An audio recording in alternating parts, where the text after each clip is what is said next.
very different business than Starbucks, but you cover We do it all here at business. And you sit next to Rick Clough, who's our transport autos team leader here in the Americas.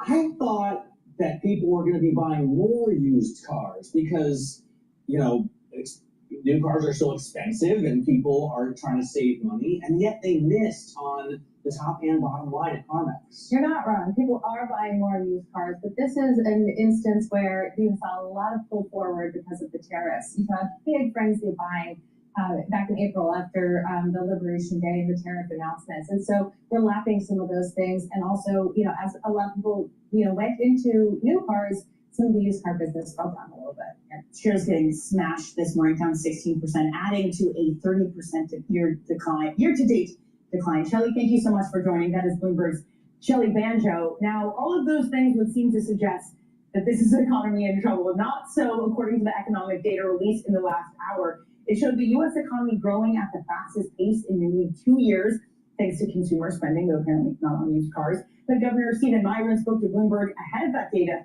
on the next steps for the Fed. My view is not one of enormous economic pessimism. You know, I don't think the economy is about to crater. I don't think the labor market's about to fall. But however, the neutral rate is drifting down. And as a result of that, it's incumbent upon policy to adjust in response. And the longer that policy stays excessively restrictive, the greater the risks to the downside for the economy. I wonder if he would still call it as restrictive with this latest batch of data in hand. Joining us now is Michael McKee, Bloomberg International Economics and Policy Correspondent. Mike, can we talk about the data? Jobless claims, GDP, what did it show? Basically, it shows it's a tough day for the Trump administration because on the one hand, they want you to believe that the interest rate should be cut significantly, but the data are telling a totally different story, one that the administration could embrace because, as you mentioned, we get strong GDP growth and we have this odd situation that the Fed's been talking about, low hiring but low firing, with jobless claims falling to 218,000. Durable goods orders were up 2.9%, and as part of GDP, the increase in GDP, we saw an increase in business spending overall. Now, durable goods is interesting. You're talking about Intel, but computers and computer chip orders were down during the month. Even though we saw a big increase in durables, it was mostly airplanes. The trade good balance shows the effect of tariffs, $85.5 billion, because imports fell by a huge amount, over 4% in July after rising significantly because basically we saw people pulling forward expenses. As you mentioned, GDP up 3.8%, revised up from 3.3%, consumer spending pushing that higher, business spending pushing that higher. So where do we go from here? Well, we know where Governor Miron is, and now we're beginning to see where more members of the Fed are. We have a lot of Fed speak today, and the first three have been out. You heard from Miron, Austin Goolsbee a few minutes ago saying he's not sure they should front load rate cuts given where the economy is, and Jeff Schmidt, who is perhaps the most hawkish of all the Fed governors, just out with a speech this morning saying that inflation's too high, the labor market, though cooling, still remains largely in balance, and he used the current stance of policy as only slightly restrictive, which I think is the right place to be. So he's not calling for rate cuts either. Mr. Miron, I think, is on his own island at this point. All right, Mike, thanks very much. Michael McKee there in Washington, D.C. Let's get a quick check on futures. Just about 20 minutes to go until the start of trading. Looking at red arrows across the board. S&P futures down about 0.5%. NASDAQ futures off even more, 0.75%. Russell futures down by more than 1%. So we have some pretty significant declines in futures after what has already been a couple days in a row of losses. Yeah, and that is also being fueled by what we're seeing in this bond market. Yields are higher across the board. The 2-year yield goes up by 3 basis points, 10-year also 3 basis points. We are trading at around the highest in about 3 weeks. So that causing the pain, especially in the small cap index that you played. Yeah, absolutely. They need. Hello, my name is DrPaulCottrell. We are live streaming on Rumble, on YouTube, on my website, the-studio-reykjavik.com, simulcasting on X Spaces. If you have a question, type it into the chat or ask for the mic on X Spaces and you will be live on the show. I will also replay these on my different channels. I have 4 channels on YouTube, Brighteon, Bitchute, and Rumble. Please make sure you subscribe to all the channels. If you like the free content that I provide, please help support the work. You can do that many different ways. You can share the links, make sure you subscribe to all the channels. You can follow me on X and on GETTR. You can ask your social media to follow me. But the key is that I provide lots of free content that will help with your health and wellness, and also how to navigate the tumultuous markets. And I give you my opinion about other breaking news. In addition, you can support by donating on my website, the-studio-reykjavik.com. The link is in the description of this video. You can donate through Stripe, PayPal, or buy me a coffee on my homepage. You can be a paid member to my Patreon channel or my Substack. I have a new channel. It's a Substack channel, so please subscribe to that. Again, I put all my content when I'm covering the news for free out there. I have thousands of videos for free. I don't put stuff behind a paywall. And take a look at the great products I have. I have ebooks, supplements, and course material on immunology and pulmonology, so you can learn about those different systems and reduce the power imbalance between you and your physician. So with that, please help support the work by making sure that you go to my website, the-studio-reykjavik.com, and get the great products that I offer. All right, with that, let's start.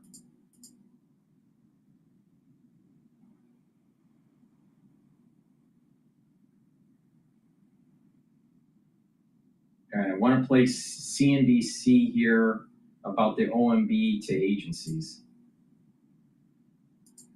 It's about the shutdown, potential shutdown for the government.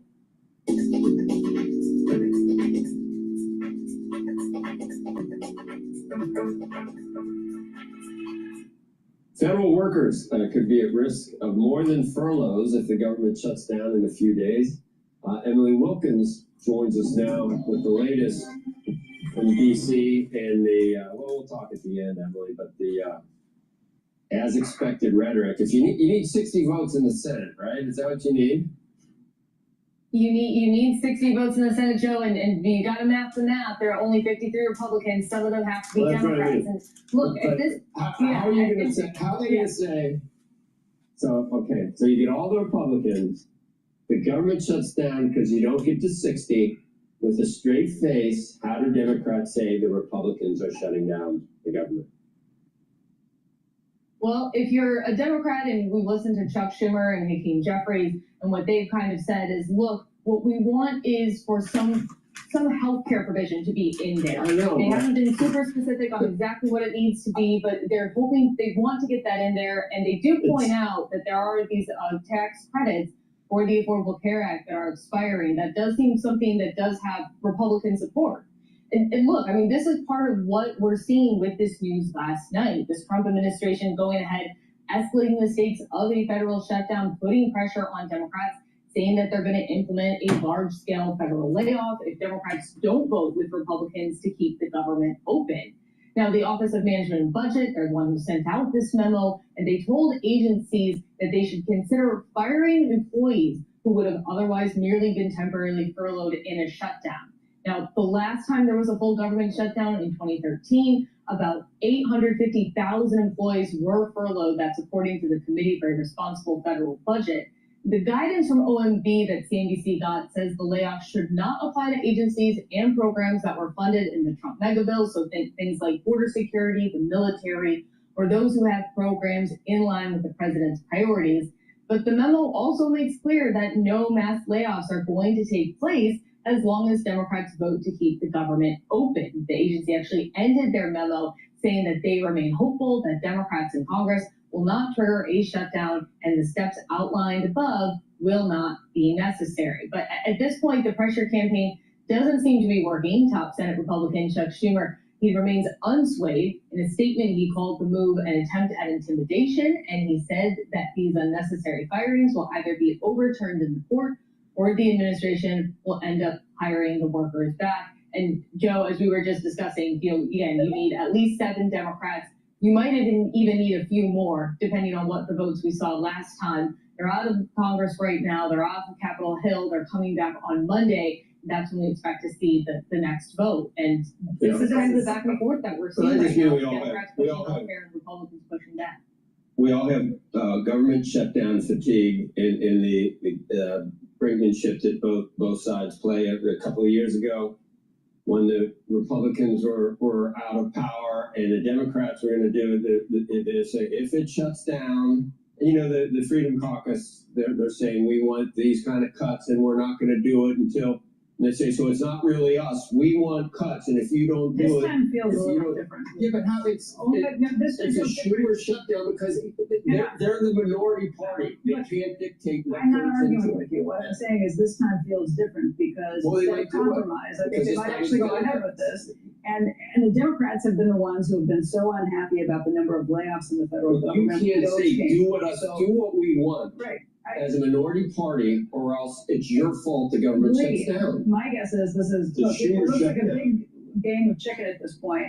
Emily, I don't know what you think, but I would be surprised to see the Democrats go ahead with this new Hope threat they that's do. out there. Do it. Because you can say the courts will overturn it, that this will happen, but this has been one of their keys that they've been arguing with the Trump administration since January over is the idea that these government workers are necessary, that these government functions are necessary, and you can't do it without them. If they do go ahead with And this, Becky, if you and those workers are furloughed, and there's a number of months or even longer before they're brought back, that undermines a huge point that the Democrats have been trying to make all along with this. absolutely, Becky, and you remember back in March, this is part of the reason that Schumer gave for voting to continue that government funding where we were looking at the shutdown just a few months ago. And so now to have this come up, but Schumer now seems to believe, at least based on what he said in the last 12 hours, that he's kind of trying to call their bluff, trying to say, hey, you guys have tried to fire folks, you had to bring them back. You understand at this point that you can't just let a bunch of people go, and trying to call them on that. I think We're at saying this point, you also have using to remember people the as political pawns is implications. using people as pawns is not a popular game that's going to play well, particularly I think on the Democrat This side. is a sideshow. The sideshow. If the government gets shut down, how are the Democrats going to say this is the Republicans shutting the government down because they're not doing what we want? They don't have the right. And if you shut the government down, how do you get out of a shutdown? What They do can't Republicans dictate what. possibly I give know, but Democrats at that that's point? that's right. But they can't dictate what the Republicans need to do with health care or any of these things because they're a minority party. They don't have the presidency. They don't have the House. They don't have the Senate. So if it gets shut Well, down, it goes back to the the Schumer Obama. It goes shutdown. back to the Obama administration. Elections have consequences. Those were the comments they made. whatever you want to attribute it to, they're going to try. They're saying right now that if it shuts down, the Republicans are the ones shutting it down. That's not going to. That dog won't hunt. Is that what you said? The other There's also issue the is political implications. I mean, Schumer really got hit last time when he He gave did. Republicans the vote. Right. When He's he worried said, about hey, you need to AOC. go and do this. The next. There were a lot of political backlash for it, and that is, as you consider sort of what's going to happen next, that is a factor you have to keep in mind. Right. The AOC Mamdani ticket he's worried about. The President AOC. Hey, what was the name of that learning app again? IXL. It gives each kid the exact support they need. Are we talking about IXL? My kids love it, and research shows. The President AOC. is there a point that this starts to impact the economy? I would guess. You know, if this is more than what we've seen in recent history, just in terms of a few days shutdown or something like that. I wonder if it would impact the economy if it stretches out over a matter of weeks or even a month or longer. What we've seen in the past is that, you know, if it's just a couple days, if it's just a week, probably not going to have a ton of impact. But if this does wind up extending like we saw a couple years ago in 2018, 2019, I mean, that had, I think it was $3 billion on the fourth quarter in December for a few weeks. And then I think it was about $8 billion on the start of the year in the first quarter. So yes, this could absolutely have an economic impact. And remember, if there is a furlough, traditionally what we have seen is employees in a lot of these data gathering organizations, BLS, they wind up being furloughed, and that means less data for that upcoming Fed meeting in November. Emily, do you have can you name 5 things? What do they want? 5 things. I mean, I've seen that there are some crazy asks about, I don't know, health care for people that aren't here legally. What do they want? What are they actually saying Republicans need to agree to for them to get on board? What do they want? I don't think we have enough time for me to give you the full answer. I'm just going to say the Affordable Care Act tax credits, that is the one to keep. I think there's going to be a major shutdown. All right, let's go to the jobs claims data that was released earlier this morning. Rick Santelli is standing by at the CME in Chicago. And Rick, you want to say what you think is happening, what we've been watching with yields at this point ever since the Fed's meeting? Well, to me, yields are doing exactly what they should, maybe even not to the extent I thought they would.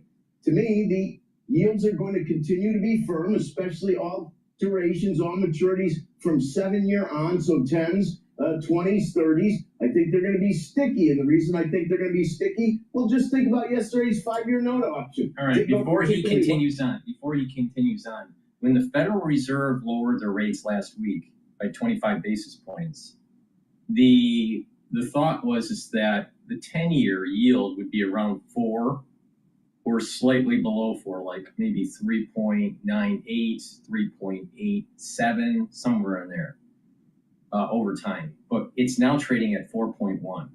So it's trading actually above what was predicted once the Federal Reserve lowered the rates by 25 basis points. So, okay, so it is above what a lot of people were predicting. So let's continue here. As a matter of fact, the auctions have taken just a slight turn south in terms of demand since the Fed lowered rates. That doesn't sound quite logical, but I think the issue here is simple. It's that the market has its own view on interest rates. It has its view on supply that's being issued by some of the big economies of the world. That's going to continue to price long-dated yields at a rate commensurate with the risks associated with buying in and competing with other countries that have very big and rising deficits. I think that we'll see higher yields closer to 4.35 before we'll see a test of 4%. Wow. That's a lot higher than I expected. Here we go, and the data's coming out. Let's see where we're going to begin here. Let's start with initial jobless claims, shall we? 218,000. Wow, we're expecting a number around 234,000. 218,000. That would be the smallest since the third week of July. Third week of July when it was 217,000. That's definitely going to put a little pop in interest rates. And continuing claims coming in on the light side, still 1.9 million, 1,926,000. We've been really consolidating right above 1.9 million. Now, let's go to durable goods, shall we? If you look at durable goods headline number, well, it comes in at 2.9%, 2.9%. This is a whopper, but here's the fly in the ointment. If you look at the rearview mirror, we see that 2.8 becomes 2.7%. These are August preliminary data points, so it's a give and take.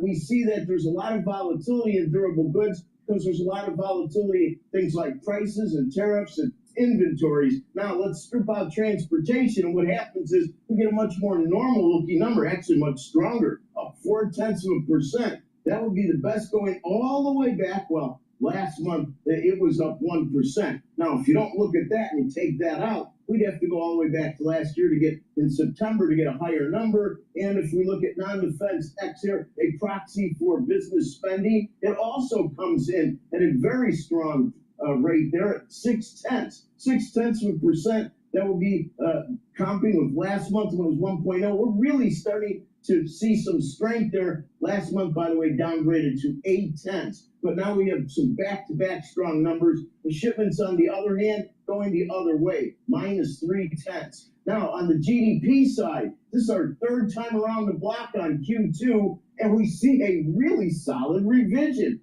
3.8%. I'm a bit shocked, to be honest. Usually the revisions as you get to second and third become smaller and smaller. So 3.8% would be the best quarter going back to, and we have to go back a ways here, to 4.4, and that was the third quarter of 23. Now, it is important to point out that if you look at the first quarter final, down 0.5%, there's a balance there, but the balance is moving in favor. Momentum is moving in favor for better growth. If we look at the consumption side of the equation, also a big revision from 1.6 to 2.5. The price index moved up a 10, from 2% to 2.1. And if we look at the core PCE, it moved up a 10th as well, from 2.5 to 2.6. On the trade balance, we know it's a deficit. A little smaller, minus $85.5 billion. That's an August number. And to put this in context, we've had this series since 1989. In the last 5 or 6 months have seen historic moves. In March, we had the biggest deficit, and that was minus 161 billion. So it's come down rather significantly. But do remember, if you go back into the early years of pre-deficit, of course, these numbers were significantly smaller. I'm almost done, folks. A lot of data today. Now let's look at inventories. We'll go over those rather quickly. If we look at wholesale inventories, they came in at minus 0.2. We're expecting a positive number. These are August preliminary. We want to watch inventory levels. We know that we swamped ourselves in inventories. Now we have to watch how they're going to be selling off the shelves. And finally, on the retail inventory side, unchanged, we're expecting a number of 0.2. That's pretty good. Unchanged would equal, in terms of smaller inventories on retail, equaling where we were in April. To find a smaller number, you go into March when it was down 0.3, where we had all that volatility, of course, in front of Liberation April.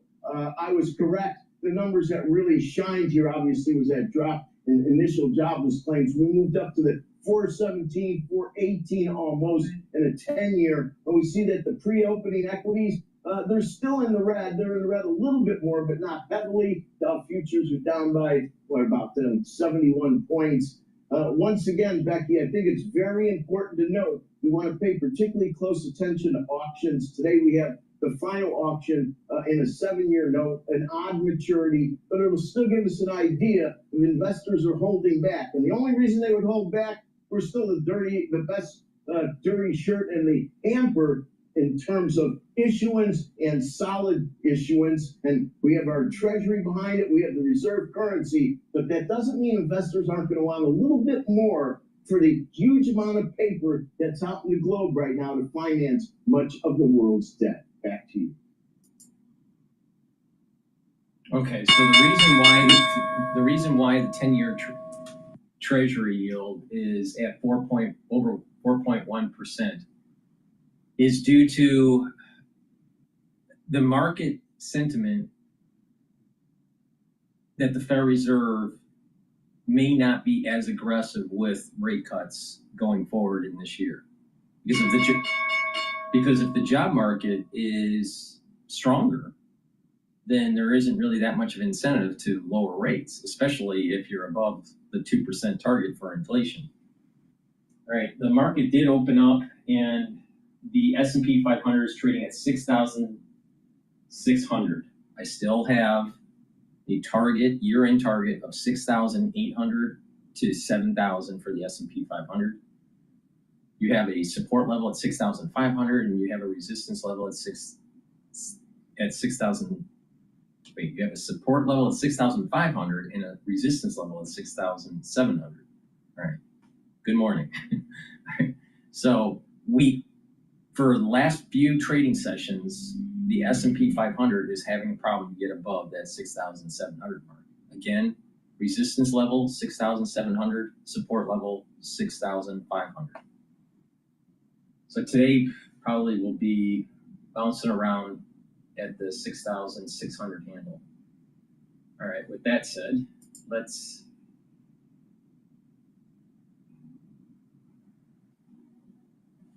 listen in more on the government shutdown. A government shutdown is looming with a deadline for any deal approaching at midnight on September 30th. That's Wednesday of next week. Joining us right now is Douglas Holtz-Eakin, who is former Congressional Budget Office Director in the George W. Bush administration. He's now the president of the American Action Forum and former Office of Management and Budget Director under President Biden, Shalonda Young. She's a visiting fellow at Georgetown University. And we called you guys the number crunchers, but I think the reason we really need to talk to you today is because you're also political experts and kind of whisperers of how things work on Capitol Hill. Doug, I would ask you, does this time feel different to you? Do you think we are in for a more prolonged shutdown than we've seen in recent history? I think so. It doesn't look any different to me, Becky. Thanks for having me on. This is a simple moment. You either shut the government or you don't. No one should want to shut the government, and we have a route to go forward. There's a House-passed continuing resolution that would take us to November 21st. The Senate can pass it, and they can go back to negotiating the outlines of the budget, which is what we need to do. Stay at the table, keep negotiating. So that's the only decision that has to be made. And don't see any reason why that's different now. I mean, they had the same decision in March, and then they made that decision and went forward. So this is the same vote. Democrats supported before, Republicans supported before. They should support it again. Shalonda, the president upped the ante last night with this memo that the White House put out saying that if these employees are furloughed, the agency should look at ways of potentially getting rid of them for good, not bringing them back, as kind of been the gentleman's agreement to this point. Where do the Democrats go from here? I agree with Doug on one point. You normally see this kind of theater leading up to the September 30th deadlines. But what's different is exactly what you pointed out, this threat, basically, this smokescreen to take people's view, intimidation really, to say we will use this to fire employees if Democrats don't vote for this bill. Government's too big. They need to fire. You also saw a meeting scheduled between congressional Democrats and the president abruptly pulled down. And that's a big difference. When I was in the middle of these funding fights, the one thing you had to do was talk. You had to negotiate. We didn't default because we worked with Kevin McCarthy when I was the director of the Office of Management and Budget. So the easy thing to do here is not just ask Democrats to vote for something that has been used to carry on things like tariffs and other parts of this administration they disagree with, but sit down and have a real negotiation, talk like adults. That's the normal way to do things in this town, in addition to the normal theater we see that is coming out of the White House. Doug, you think this is theater, or you think that this is take it or leave it? This is, the staffing levels at agencies have nothing to do with whether we vote to shut the government or not. The president can make those decisions now. He can make those same decisions in November. The only decision is whether you vote to continue the funding levels. And I'll point out, these are the funding levels that were decided upon by the Biden administration. We did a continuing resolution to carry them into this year. The only decision is, do you want to carry them again for another, couple of months to November 21st? That's a decision. Democrats Republicans said, yes, let's do that in March. They should do it again. Government doesn't close, they continue to negotiate. It's not complicated. The rest is all, theater and those surrounding stuff that goes with it. It's not a budgetary decision. The only one there is up or down. Yeah, Shalonda, the Democrats may have overestimated their leverage in this situation. I would say this isn't about leverage. It's about doing what you think is right. The one thing the minority party has is their vote. So do you agree with the way things are being done with a bill that you voted for? And the obvious answer is absolutely not. I wish this was the funding bill being carried out the way that we negotiated when I was the director of the Office of Management and Budget. But what you're seeing is a handshake agreement on these bills, Democrats voting for them, and then a partisan vote on rescissions and impoundments made solely by the administration. So a handshake on Tuesday and a taking away on Wednesday. That's not been done before. And that is an extreme change in normal operations between the parties. And those aren't real deals. You can't ask someone to go along with something and then come along and completely obliterate that deal on a partisan basis. And that's what we've seen since March. So when the Republicans were going to do this and were asking for things, and they were the party that was out of party, or that was out of power, and they were saying, if you don't do it what we want, we're not going to keep the government open, but it's going to be your fault for not doing what we want. And Democrats just rolled their eyes. It's like you're not in a position to dictate. And that's the same thing now. It's just the shoes on the other foot. The Democrats are not in a position to dictate what goes on here. It's like Doug said. It's like take it or leave it. If you don't, you're shutting the government down. If Schumer tries to say, "Oh, the Republicans are shutting," no one's going to believe that. People are going to roll their eyes. The last time I checked, we're not in a parliamentary system. We're a divided government. Congress has an equal say in how this goes. Then you're saying shut the government down, but the Democrats will be doing it. Hey, I bring you back to debt ceiling talks. As someone who spent 3 weeks without seeing my kid, and Kevin McCarthy saying, hey, you want my votes? You want to avert a default? Then you got to sit down and talk to me. Same deal here. What's changed? Doug, what has changed? I don't see that anything's changed. I mean, we've seen one offer on the table that says, look, the right thing to do is run deficits that are $1.5 trillion larger over the next 10 years if you don't want to shut the government. That's not a serious offer. I don't think Shalanda thinks it's a good idea to run the debt up another $1.5 trillion. So have a discussion about what's actually on the table, which is, do we want to run the government until November 21st? And in between, figure out the appropriations bills. The appropriators can solve that problem. They do it all the time. I just don't understand why these other extraneous things have been brought into the discussion. This is a simple decision. The same decision was made in March. It was successful. Do it again. All right. The S&P 500 has broke the 6,600 barrier, and it's now trading at 6,588. Again, support level should be at 6,500. So watch on the S&P 500 there. Please go to my store, the-studio-reykjavik.com, and help support the work that I do and help support your health and wellness. Get the structural nano silver soaps. You can get it in peppermint, you can get it in lavender, charcoal tea tree, and lemongrass. Get a few bars for your household. They're made from structural nano silver, very high quality, and you're going to need these for the fall and the winter, trust me, because if you've been paying attention to the wastewater, if you've been paying attention to emissions, if you've been paying attention to your environment, you probably have noticed that people aren't feeling well. It's going to get worse. Better be prepared. Please go to my store, the-studio-reykjavik.com, and get the structural nano silver toothpaste. Get a few tubes of the toothpaste for your household. This will whiten your teeth, freshen your breath, help with the gum line, reduce inflammation at the gum line, very important, and neutralize.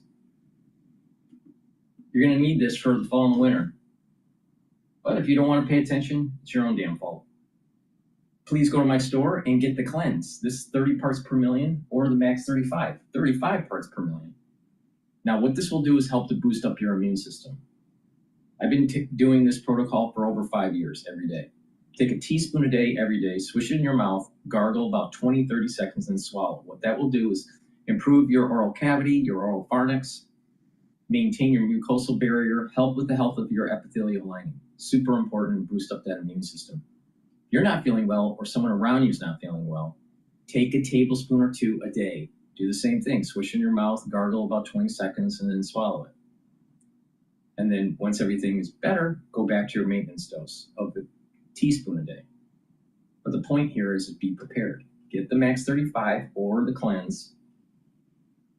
The differences are the max 35 is 35 parts per million. The cleanse is 30 parts per million at different price points. But get it. You're going to need it for the fall and the winter. Use discount 5. You get $5 off any order. If you spend $100 or more, you get a free gift until supplies last. And that free gift you're going to need for the fall and the winter. I guarantee you. All right.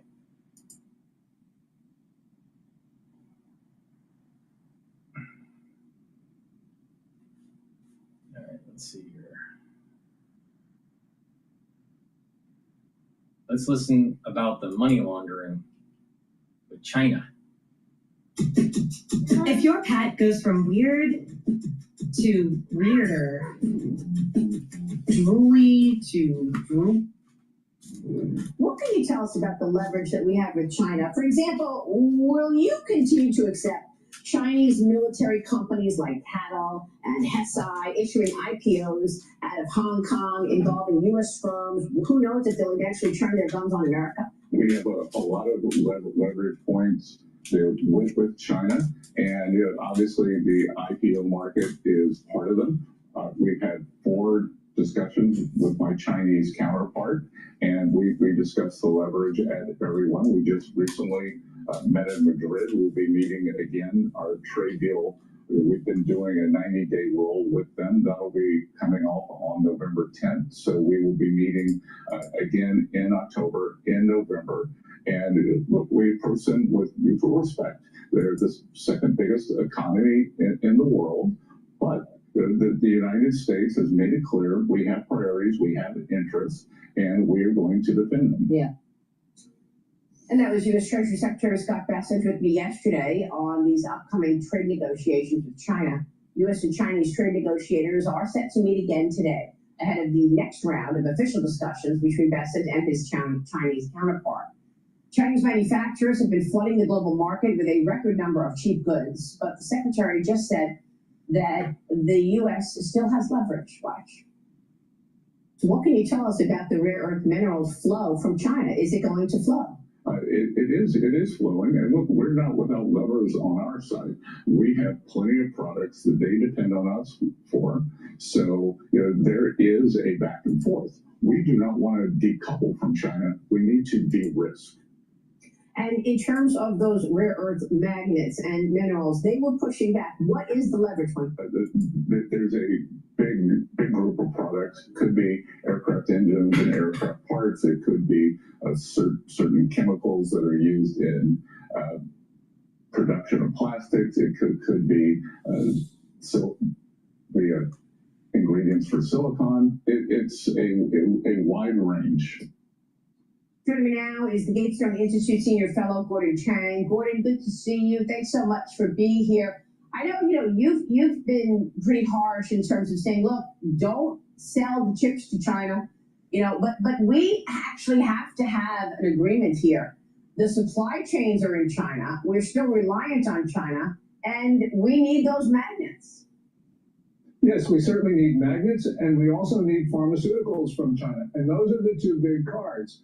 They've played the magnet card to great effect, but we haven't really played any of our cards. And until we do that, the Chinese think that we don't have political will. Yep. And I believe President Trump is trying to be generous to give Xi Jinping an off-ramp to get China out of an impossible situation. But until we show them that we are willing to use that power, China's just going to run right over us. What do you think a trade deal should look like, Gordon? Well, I don't think we should be trading with China because they're using the proceeds of our trade to build up their military. But if you're going to have a trade deal, I think that certainly we have got to have higher tariffs on China than they have on us because of fentanyl. There's now that 20% fentanyl tariff that should be higher. We lost 48,000 Americans. Those were murders, not overdoses. So I think that a trade deal should be very one-sided. Yesterday we were talking about this letter that Anna Paulina Luna sent to the Treasury. I want to get your take on this. The Florida Congresswoman is asking the Treasury to investigate billionaire business person Neville Roy Singham and his ties to Communist China, whether he's helping to fund CCP-linked radical groups in America. Here's the Congresswoman with me on this program this week. Watch. He actually has been the #1 funder of these violent riots. Not even just that, but a lot of the political division and discord that you're seeing in this country goes back to Singham. He obviously is a massive ally of the Communist Chinese Party and is not a registered foreign agent, and so he needs to be investigated. But Neville Singham is an open, self-declared Maoist. He absolutely does not like what this country stands for. He is working on behalf of the Chinese government to essentially break America. Gordon, it's not always obvious at the time that some of the violence that we see in America originates from radical groups who are prodded on by Communist China, our #1 adversary. And I feel like there's been this, this string of just Maoism raging through this economy. And, it does originate there. What about these people like this individual she's talking about? Well, Neville Roy Singham, he's an American citizen, but he is in Shanghai. He's protected by the Chinese regime. And it's not just people like Singham, it's the regime itself. Now, we've got a way to deal with this. We can freeze his assets, as Secretary Bessent has talked about. But more important, we need to go after the Chinese banks that are handling this money, which is used to fund violent acts on American soil. But we know that these Chinese banks do more. They have taken over money laundering for the fentanyl gangs. They've actually taken over money laundering around the world, according to federal prosecutors, because these Chinese gangs use Chinese banking apps. And that means the Chinese regime knows what's happening, because no one can do anything through a Chinese bank without the knowledge and approval of the Communist Party from the top. But these Chinese banks, they also handle money for Iran and North Korea, and we can designate them pursuant to Section 311 of the USA Patriot Act to be a primary money laundering concern. That would mean that no U.S. bank could maintain a correspondent relationship with them, which means that they'd be out of the business of handling dollars. We have basically given the Chinese banks de facto immunity from U.S. laws, and so they've taken the advantage to the hill. We need to stop this immediately. By the way, President Trump in June 2017 did use a Section 311 designation against a small Chinese bank. We need to go after the bigger banks. Unfortunately, when you look at how China is operating, it's aligning itself with our other adversaries like Iran. Iran is selling oil to China. That's going to continue, even if the UN snapback sanctions are imposed again on September 27th. China accounted for nearly 80% of Iran's oil exports last year.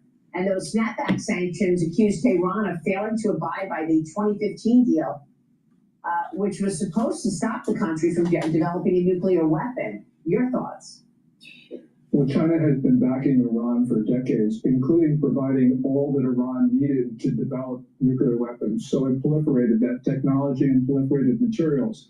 There's a new report from an ex-Mossad official that details China's support for Iran, weapons and weapons parts, and also China's support for Hamas and Hezbollah. We also know that separately that China supports the Houthi militia as well. So that's all three of Iran's main proxy backers. This is really at the point where Iran would not have been able to assault Israel on October 7th were it not for China's support, which has been almost all in. China provides everything Iran needs except for soldiers. And this is a relationship that we can break as well, because it also involves money in the banks. All right, Gordon, we'll be watching this developing story on and on. Thank you, Gordon. Gordon Chang, stay with us. We'll be right back.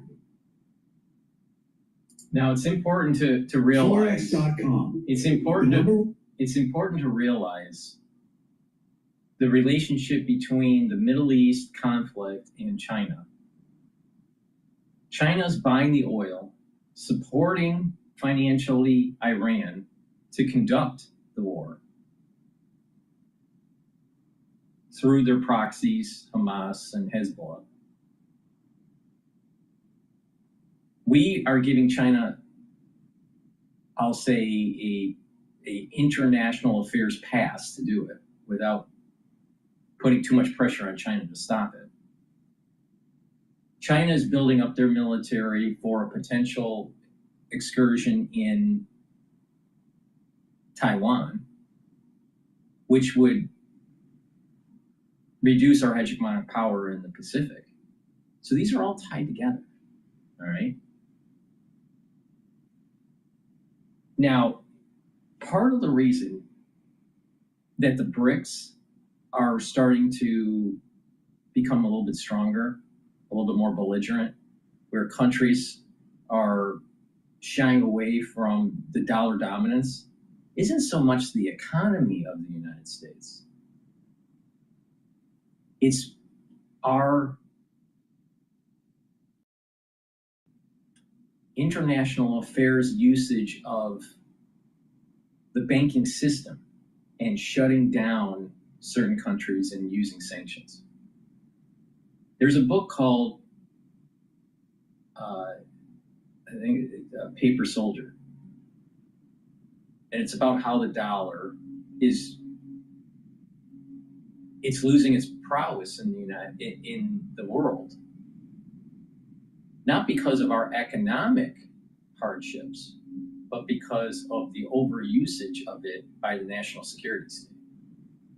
And so when countries keep on hearing, you're going to be sanctioned if you don't do what the United States wants you to do, if they keep on hearing that their assets are going to be frozen in the banking system, they'll find ways to circumvent it, have their own banking network.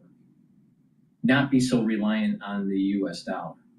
And hence they build relationships like the BRICS to offset the reliance on the US dollar.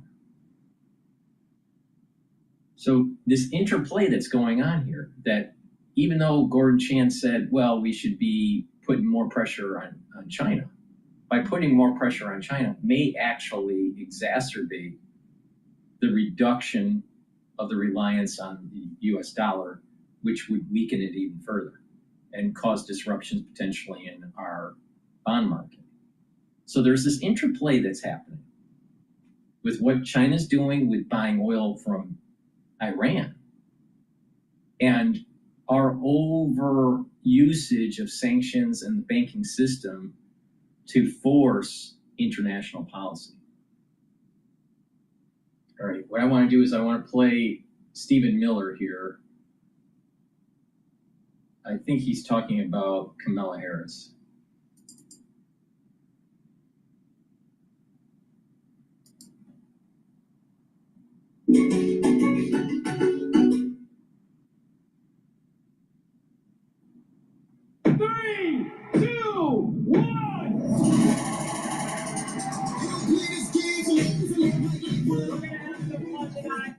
J.D. Vance is a shapeshifter and a shifty guy. He understood that his default meanness wouldn't play against Tim Walz's sunny disposition when Tim fell for it and started nodding and smiling at JD's fake bipartisanship. I moaned to Doug, "What is happening?" I told the television screen, "You're not there to make friends with the guy who is attacking your running mate." Who you helped pick. Here to react, Stephen Miller, White House Deputy Chief of Staff. Stephen, you know, we always have you on for these really serious issues, but you had to endure these 107 days along with all of us out there in the regular world. But what kind of a judge of people is she? Is she? She's trashing her former VP and pretty much anyone else who got in her way.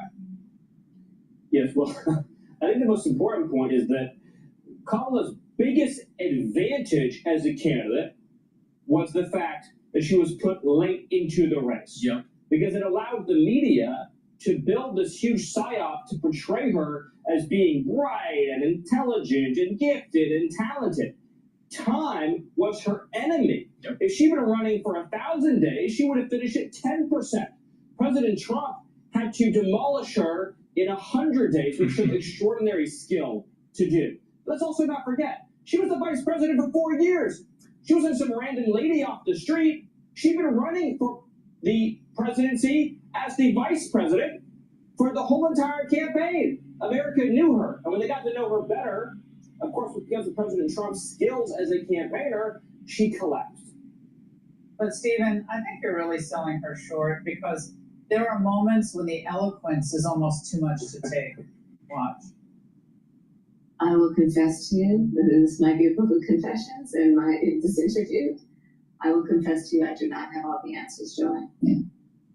I mean, part of my reflection is that I don't have all the answers, especially now. Then why would she ever be voted in? That should have been on a bumper sticker. I don't have any answers. Yeah, it's not really possible to decipher what her meaning is. But it just goes to the fact the Democratic Party isn't about candidates or individuals. It's a machine, right? Joe Biden is a void. He is an empty vessel. Kamala Harris is a void. She is an empty vessel. Chuck Schumer is a void. He is an empty vessel. The Democrat Party is an organization. It is a structure that delivers the exact same policies no matter who is in charge. Open borders, violent crime, domestic terrorism, high taxes, socialism, and unilateral economic surrender around the globe. That's what the Democratic Party is. And they choose nominees like Biden and like Harris. By the way, President Trump's the first candidate in history to be two general election candidates in one race, because they know that if they get elected, the donors will control them, the media will control them, the special interests will control them, the bureaucracy will control them.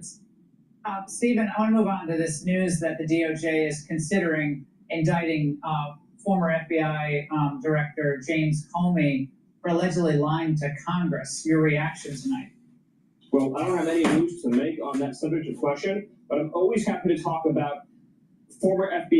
disgraced former FBI Director James Comey, who of course is corrupt, who of course has been engaged in vast amounts of illicit and unlawful conduct, who of course was at the center of the Russiagate attack and assault on American democracy. There are so many people, Comey, Clapper, Brennan, Monaco, all across the government under previous administrations who have worked tirelessly to try to dismantle our democracy.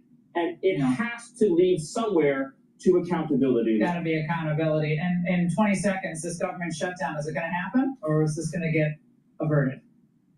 Well, the Democrats are demanding free health care for illegal aliens. Chuck Schumer and Hakeem Jeffries have been clear. They will not fund law enforcement. They will not fund the military. They will not fund public safety. They will not fund the operations of the federal government that your tax dollars pay for unless they get free health care for illegal aliens. That is the biggest losing message and the biggest losing argument in American history. We will see if there's enough Democrat senators who are dumb enough to follow Chuck Schumer off the edge of that cliff. All right, Stephen, thanks for joining us tonight. We really appreciate it. Thank you. Hey, Sean Hannity here. Hey, click here to subscribe to Fox Stephen Miller. News. Stephen Miller is a jewel for America. Sharp, witty, and to the point. And I'll tell you. Okay, let's listen in about Mamdani here. Zero helps me take my business anywhere I want.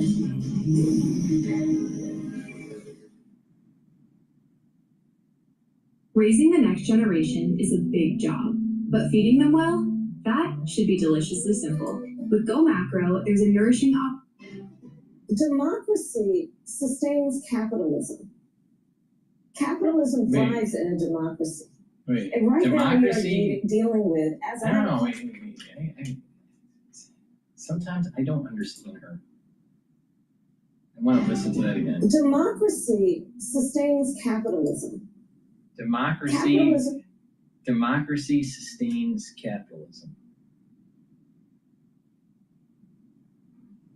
Democracy sustains capitalism.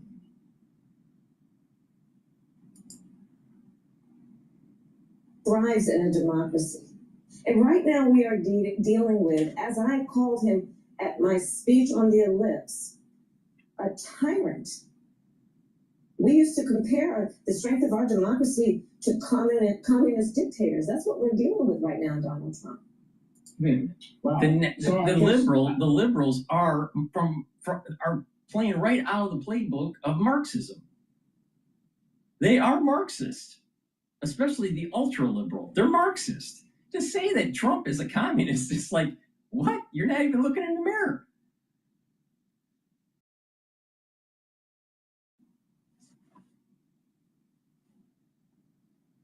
And we have a constitutional republic. We don't have a democracy. I don't even know what the hell she's talking about.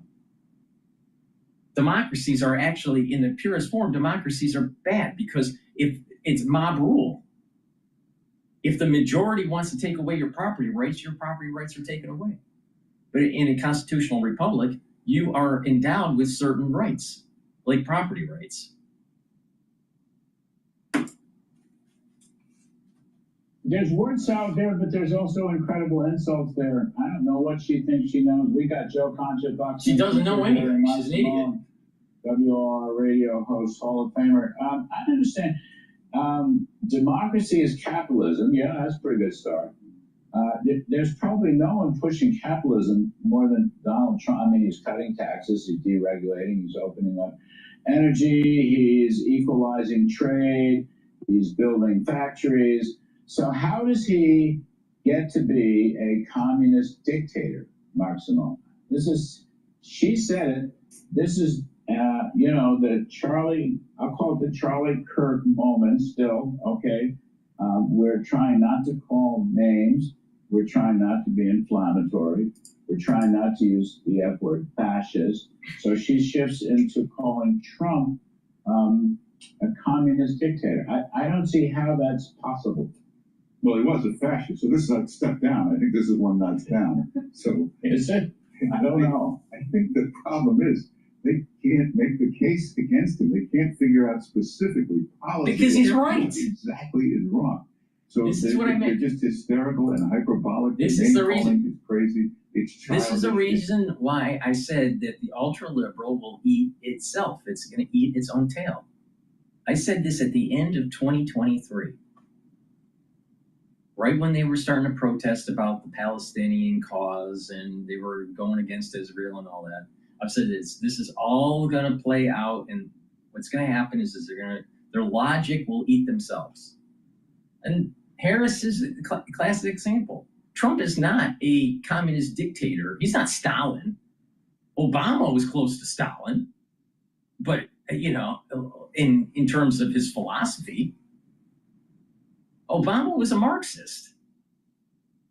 Flat out, he was a Marxist. Hillary Clinton was a Marxist. And the sad thing is a lot of these elite institutions are producing Marxists.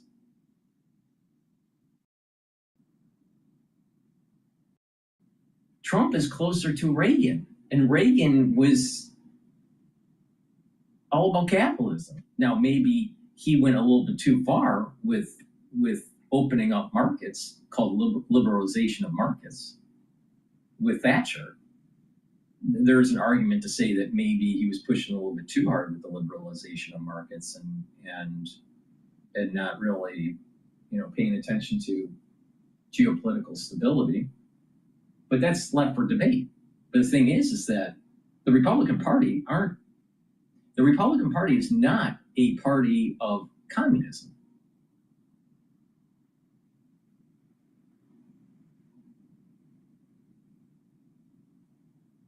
I mean, it was under Obama during Lehman, where there was lots of bailouts, for banks and AIG collapse and all this stuff. The whole TARP thing was coming out under Obama.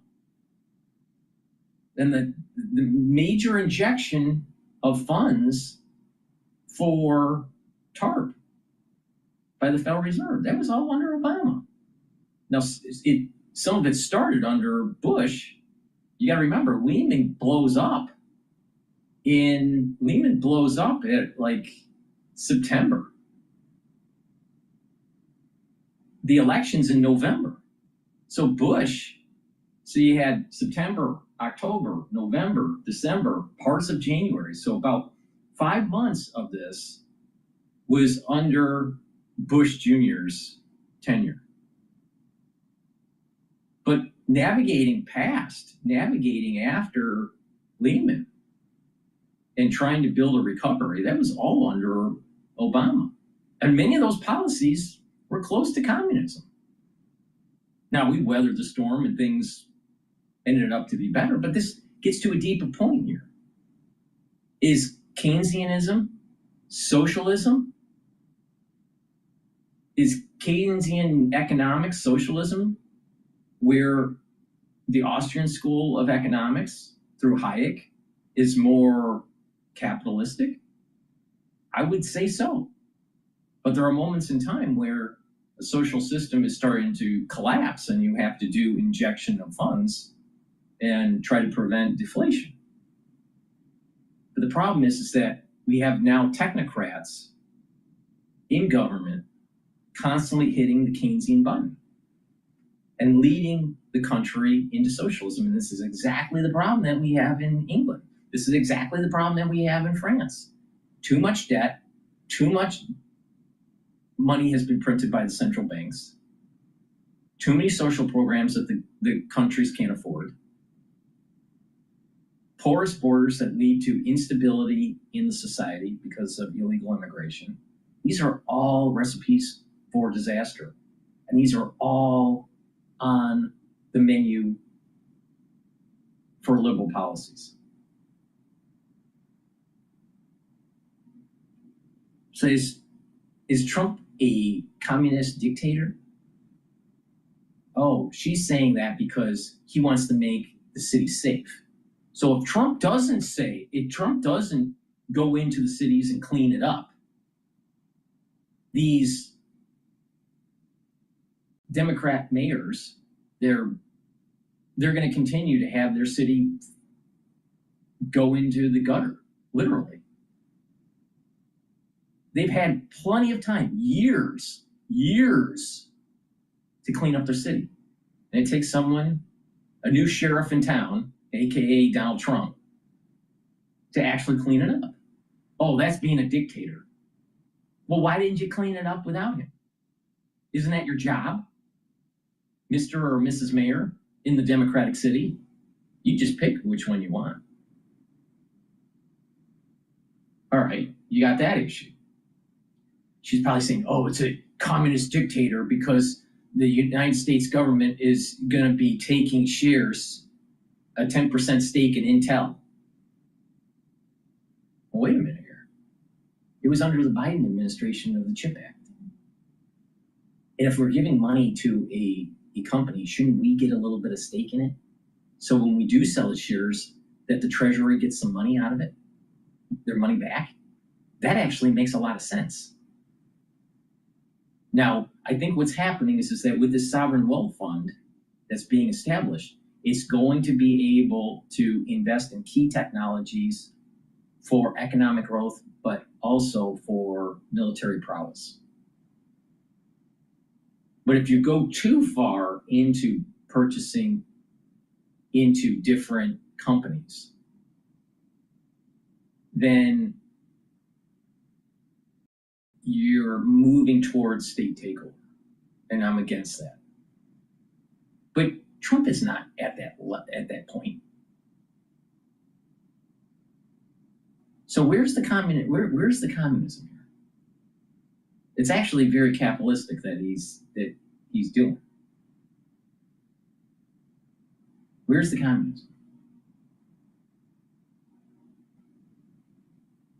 Oh, if you go and push back on the Democratic Party who are Marxists, then you must be the evil one. You must be the communist. So they're calling the Republican Party what they really are. By far, the Democratic Party are Marxists, especially the ultra-left. Angry, it's just crazy. It's Trump derangement syndrome. Right, there you go. There you go. Derangement syndrome. But when was she referring? I couldn't figure out what it was. She's going through democratic capitalism or democracy and capitalism. Okay, I like that. How did that get to Trump get to be a communist dictator? I don't know. It's a stupid thing, and I don't want to dwell on it because how do you get there? Well, trying to figure out what Kamala Harris says is like trying to decipher the Da Vinci Code. I mean, you're applying logic to a person who is a human Chernobyl when she speaks outside of a teleprompter. She never has spoken well in these situations. This book should be called The Book That No One Asked For. Instead, who writes a book about 107 days of the worst presidential campaign, I think we could argue, of our lifetimes, probably the worst moments of It's as simple as this. It's really simple. It's all about the money. She gets an advancement. She pushes out a book. It's all about the money. Isn't it fascinating that Barack Obama, for his memoirs, he was advanced $10 million? $10 million. Now I'm listening to his book. I'm doing an audio book for his book, so I can put it in 1.5 speed. But I'm a little bit more than halfway through his memoirs. And it's important to listen to the memoirs of different presidents to get the arc of history, right? Because when they do these things, when these politicians do these memoirs, it gives you a really important slice of history from their vantage point, all right? With Barack Obama, it's being a minority, dealing with a father that was absent, the trials and tribulations of growing up in America, moving up the political ladder and the successes and the failures for different campaigns at the local level or even at the federal level. And then the trials and tribulations of trying to ramp down the war in Afghanistan and Iraq, the battle between his administration and the Pentagon. I mean, it's fascinating to see, especially when you couple it with reading the memoirs of George Bush Jr. and his book on, it was called Decision Points, which I listened to years back, maybe 5 years ago. Or the book on some of the books that George Bush Sr. wrote about his whole life, going from, early childhood all the way through the war years, World War II, and then, his schooling and his campaigns, his businesses, what he went throughout his whole arc of life. So when you see these slices of history through the lens of a politician or the lens of a president, or I also listened to the memoirs of Ted Kennedy. It's fascinating because that's going from the 1940s all the way right before he passes away from brain cancer. So you look at these in a Venn diagram of these different major figures in U.S. politics, and you start to see a bigger picture that is happening. But the key here is that they had an arc of history. She doesn't have an arc of history. What did she focus on? The 107 days. It's all about her. The 107. Well, it's only a campaign. That was barely a campaign. And it was a failed campaign, a fake campaign. She had to lie to her donors of what the actual results were with the polling to get more money from the donors. They had to lie about the polls to get the money. It's a party of thievery, quite literally. No substance. So the point I'm making here is that, and even though I didn't like Barack Obama, there was an arc of history there that one could pull from and learn from, especially when you couple it with some of the other presidents. It'll be fascinating to really see the memoirs of Trump and the ghostwriter for Biden. Because Biden's career, it has a large arc too, very similar probably to Ted Kennedy, because of such a long history in the Senate. And then obviously the executive branch. But there's an arc of history. Even though I didn't like Biden, there's an arc of history. So when someone's going to write something, especially in this genre, you got to have some history. Where's the history of her? It's all about her. This is the problem about DEI. There's nothing really there. There's no substance. There's never substance. You just have to just probe it a little bit, and you scratch the surface, and there's nothing there. It's all fairy dust. $2.5 billion in cash. I love Jimmy Fallon's line that he said on Fox yesterday. He said, "This is the first book that begins in Chapter 11." Because they blew through $1.5 billion. $1.5 billion. Yeah, and ended up in debt, believe it or not. And this phrase is in the book, you think, that is calling Trump a communist? Yes. Communist, dictator, like all authoritarian, all the greatest hits that lost her every swing state in the popular vote. So we talk about return on investment in business. $1.5 billion got her no swing states, no popular vote, and Republicans went back to the Senate. But besides that, why not write a book on that? In her defense, she may not have actually read the book, so I don't know. And they said it was the worst campaign ever. The book tour, is the worst campaign I've ever seen. That's true. Nobody, I can't get anyone to agree with me on this, but a Democrat or two or three should get up. If your pet goes from weird to weirder, grouchy to should get up and say, look, I don't agree with everything Charlie Kirk said, but they should have gone to Arizona. They should have taken part in the eulogy and the service in the memorial.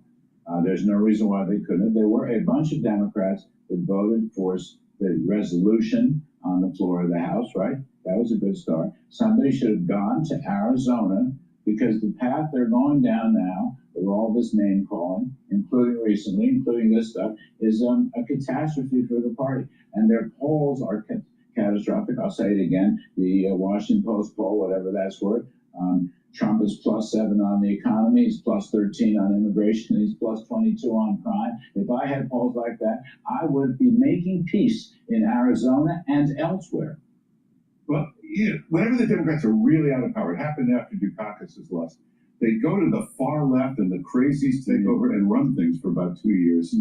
But 2 years in, then a Bill Clinton shows up and rises up and leads. It's lasting back longer. to the center. Yeah, that figure has not emerged yet. Right. That's the problem. It's been going on since AOC. My role in life is not to renovate the Democratic Party. I'm just saying, that's what I would do. I mean, I would try to make peace. It was, what did he say? It was a sister soldier moment when Clinton rebelled against, everything was racist, everything was racist. Now, what about the Jimmy Kimmel story? Part of this story, Joe Concha. Well, he's back on the air last night. He didn't apologize to Charlie Kirk's family, Erica Kirk.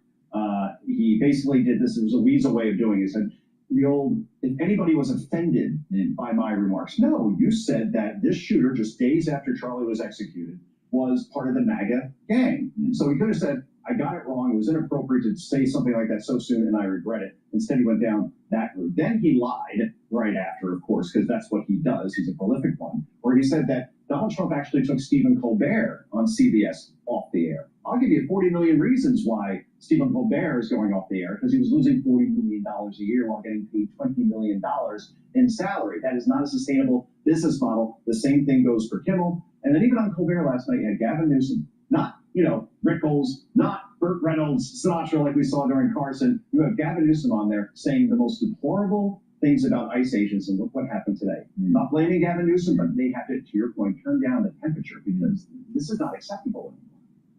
Yeah, I mean... Trump must be a dictator. Trump must be a communist dictator by kicking out illegals that shouldn't be here.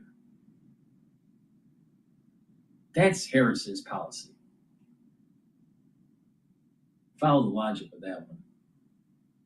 Or why was it that they couldn't shut down the border, yet Trump was able to prevent illegals from coming over the border? Wasn't she the border czar? Why did she fail so miserably? Stability someplace. The public is just going to go. The Dems are losing that battle very, very badly. Very, very badly. Now, in a very polite way, however, Marksman, I did enjoy the fact that Donald Trump yesterday basically told the Democratic leadership to pound sand. He refuses to negotiate a continuing resolution which will spend more money, reopen the borders, stop the ICE, stop the crime. Men can still can participate in women's basketball. In other words, they wanted to essentially overturn one big, beautiful bill, and Mr. Trump said, pound sand, I'm not going to meet with you. Now, he said it politely, by the way, in a very civil manner. Absolutely. They try to terrify you with this government shutdown. We've been through, I think, 47 of them in our lifetime. There was one that lasted 111 days. Nobody even remembers it. And every time I see Chuck Schumer, I think I want to shut down the government. Yeah. I look at that and I don't want any more of that. Yeah. But Trump was brilliant at the UN. He told him, I solved 7 wars. I never heard from you, not even a phone call. Right. No help. I offered to redo your building for $500 million. Instead, you wasted $3 billion and got nothing for it. Couldn't even get an escalator that works. Yeah. He kicks some butt. You know, he kicks some butt at the UN. And I don't know if anybody can tell me what the heck they do at the UN all day long. What do they do there? Total waste. I don't know what they do there. Total waste. Candidate Mamdani is now up 20 points. Joe, what do you think of that? There's just no movement On the way out. Yeah, just Cuomo. There's just no momentum behind Cuomo. Adams is still in the race. Curtis Sliwa, I feel horrible for him, but so many Republicans have moved out of New York to Florida. It's really hard for a Republican to run in the city at this point. So I don't know if those numbers are right, but the reality of the situation is Mamdani is a communist.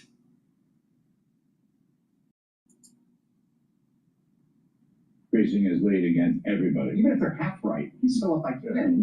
So run on a runway here. It's late September. Well, it's late earlier. It's just one of those college polls, and I don't know that Cuomo's even in the race. He still hasn't opened a campaign headquarters anymore. Is that right? I gotta get out, but good for them. They're calling that president a communist dictator. They're nominating Mamdani for mayor of New York, or electing Mamdani for mayor of New York. They're having a rough summer and fall. That's what I said. If he was a communist dictator, they'd support him. That's a happy note, Dan. The bottom line is this. Think about what Harris stated in the opening of that video. Democracy supports capitalism. Capitalism flourishes under democracy. I think I'm paraphrasing, but she said something like that. But if the city of capitalism in the United States is New York City, and I think that that is a very strong argument to maintain, then why would you want a communist to run the city of New York? Capitalism doesn't flourish under communism. It never has. It's like antimatter. Communism is antimatter to capitalism. Marxism is antimatter to a constitutional republic. We can't have Mamdani.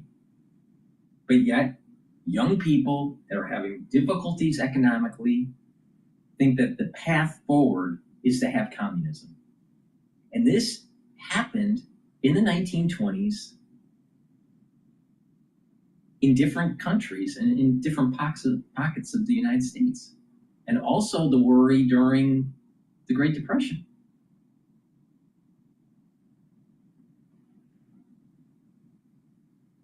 Now there's some counterfactual aspects that what if Germany won World War I?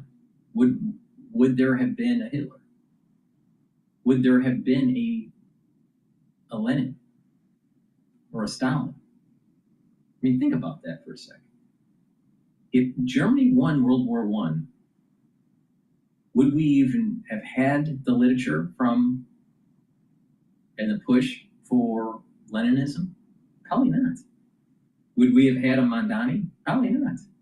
Now, I'm not just saying that, Germany should have won World War I, but it's interesting to play the counterfactual and listen and kind of just think about some of the problems that we have today do go back to how the war ended in World War I. But what's more important is to realize that can a city like New York continue to grow despite a mayor like Mamdani? And it's unknown. It's an unknown test. If the society becomes less safe, more expensive, there will be a white flight out of the city. The question is how powerful will the city council be in being the antimatter to Mamdani? All right, we're going to play some commentary about Trump's speech at the UN by, I think his name's Murray Douglas. Please go to my store, the-studio-reykjavik.com. Get the magnesium and zinc. This will boost up your immune system and your brain function. Super important. Vitamin C and magnesium helps with immune system, brain function, and your skin. Take them together, drink it with filtered water, boost up that immune system. You really do need to take this during the fall and the winter. But you should be taking this every day to slow down the aging process and to boost up your memory function, which is super important, especially after the aftershock of 2020. But taking this for this fall and winter is extremely important because of the number of incidences that are starting to pop up. So please be prepared for the fall and the winter season. Adobe Acrobat Studio is all new. What can PDF spaces with AI do? For your marketing needs in one spot. An AI assistant, show me what you got. AI breakdowns on. Not only is the UN not solving the problems it should, too often, it's actually creating new problems for us to solve. The best example is the #1 political issue of our time, the crisis of uncontrolled migration. It's time to end the failed experiment of open borders. You have to end it now. See, I can tell you. I'm really good at this stuff. Your countries are going to hell. In America, we've taken bold action to swiftly shut down uncontrolled migration. So the fiery speech at the United Nations and President Trump blasting European allies over their handling of immigration and comparing the situation to the border crisis that he fixed when he took over for a second term. New York Post columnist Douglas Murray knows both countries well, and I was saying in the break to you that I wish I could have had a camera on all of the European leaders who were sitting there listening to this, because some of them might have agreed, even if they couldn't show it, or some of them might have felt very uncomfortable knowing that their populations also agree. Yes, it was an extraordinary speech by the president. At the stage of the UN, people are meant to say sort of diplomatic bromides, and he certainly didn't do that. The issue that he raised of illegal migration is one that, as you mentioned, every developed country is suffering through.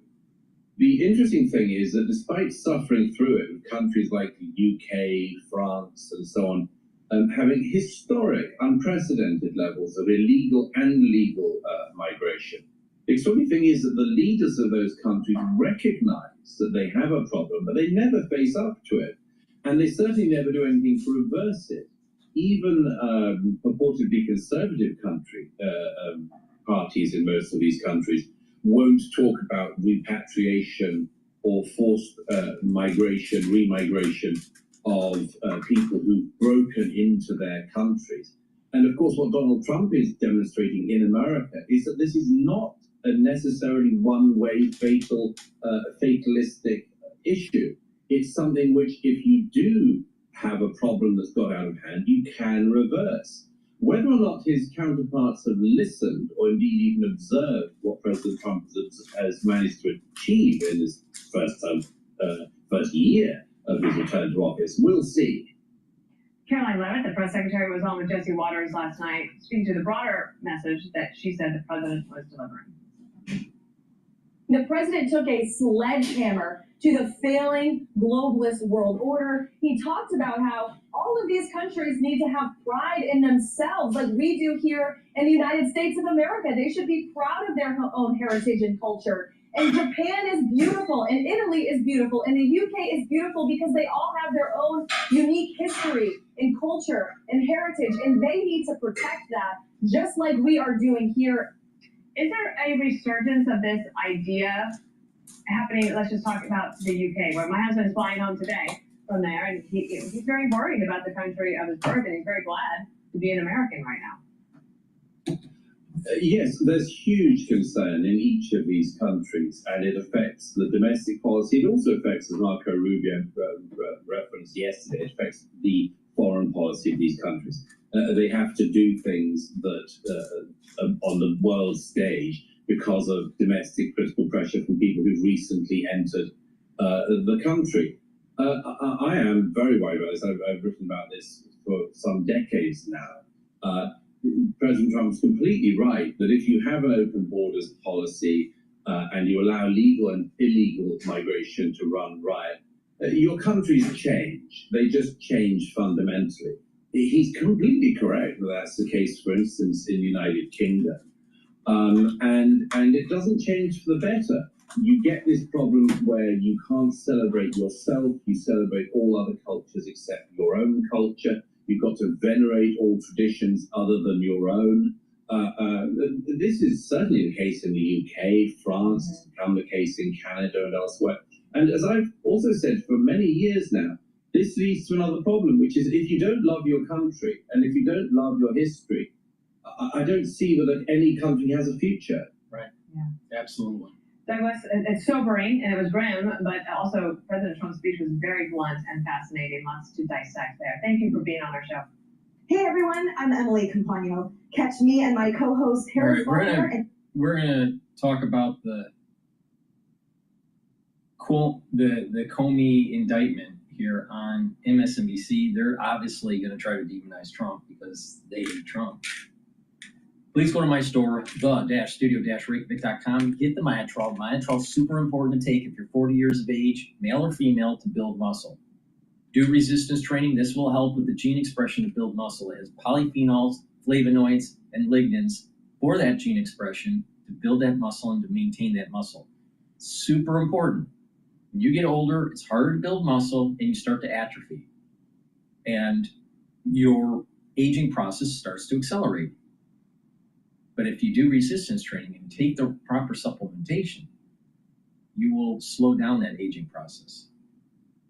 And it's very important to improve your back muscles for better lymphatic flow and blood flow. So please go to my store, the-studio-reykjavik.com, and get the Myotrol. Myotrol will also help with the health of your mitochondria so you have more ATP. Omega-3, super important for cardiovascular health. It'll help to bring down inflammation, help to improve your lipid profile, and reduce the stickiness of red blood cells. This is very important for cardiovascular health. Take it every day, but especially for the fall and the winter. Why? Because there's something going around. I don't need to tell you what it is because you know what it is. And it causes clots. You better be prepared. But if you don't want to be prepared, it's your own damn fault. So please go to my store, the-studio-reykjavik.com. I'm talking about fibrinolytics. Nattokinase is a fibrinolytic. It'll help to break up clots. It's synergistic with omega-3. It also helps to control your lipid profile. Helps to bring down LDL levels and increase your HDL levels so there's less plaque buildup. So if you take these together, it's helping your cardiovascular health, especially if you do some cardiovascular training. Now, it's also synergistic for the fall and the winter. Why? Because it's fibrinolytic.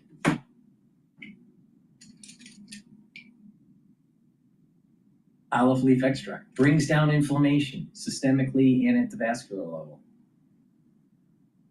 That will help your immune system and reduce the chances of plaque formation. It also helps to bring down your LDL and increase your HDL levels. Super important. You should be taking this every day. So a great stack to slow down the aging process and to help you during the fall and the winter. All right. To take the olive leaf extract, the omega-3, and the nattokinase, and then add in the Myotrol to help with the musculature and slow down that aging process. It works. And when you are boosting up your immune system, you're going to be able to weather a storm better, especially this fall and winter. Because you need to start paying attention to the wastewater. You need to start paying attention to your environment. I'm willing to bet that there are a lot of people that are sniffling. I'm willing to bet there are a lot of people that aren't feeling too well right now. And it's going to get worse. Be prepared. Because if you keep on pulsing your body with exposure to it, you're going to have a lower effective CD4 positive count. And that affects your immune system. You need to boost up your immune system. I've been saying this for 5 years, and that there are going to be aftershocks, and there are going to be problems, and there's going to be the big C, and there's going to be early onset of dementia, and there's going to be autoimmune disorders, and a dysregulation of the immune system. And it's all happening. It's all happening. Be prepared this fall and winter. All right.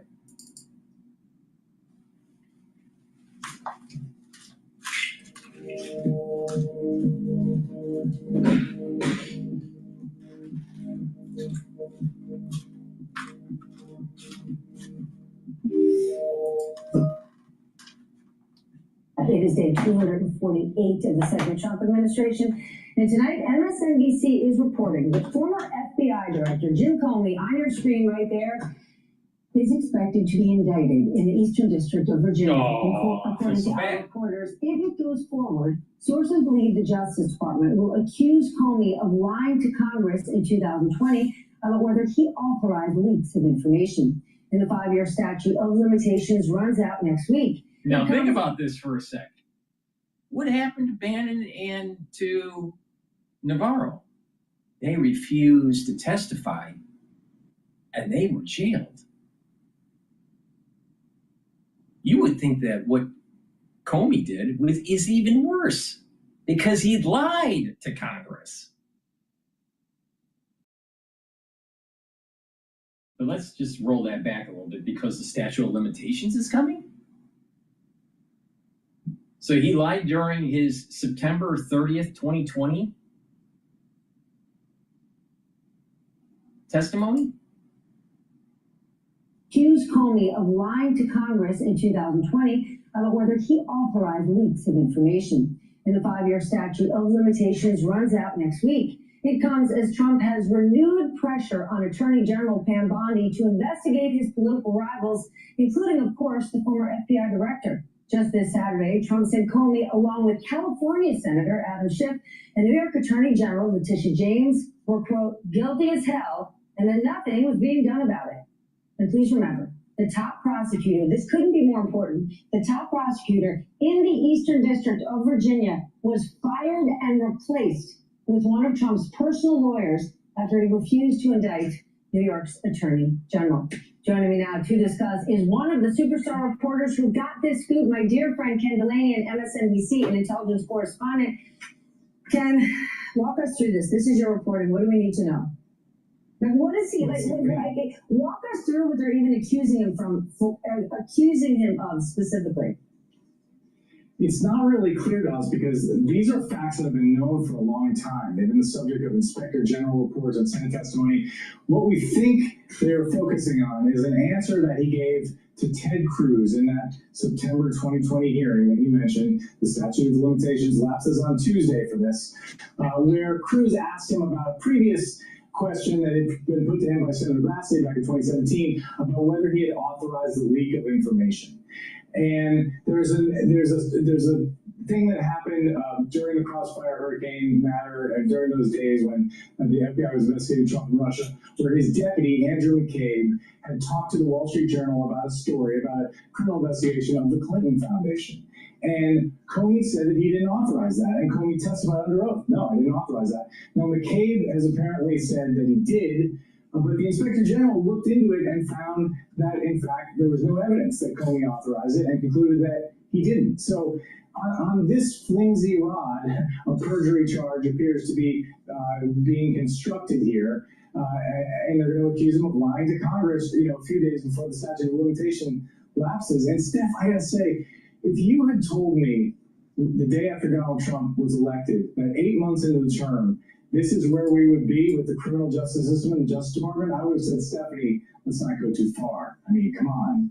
I mean, this is really incredible. People need to understand what's going on here.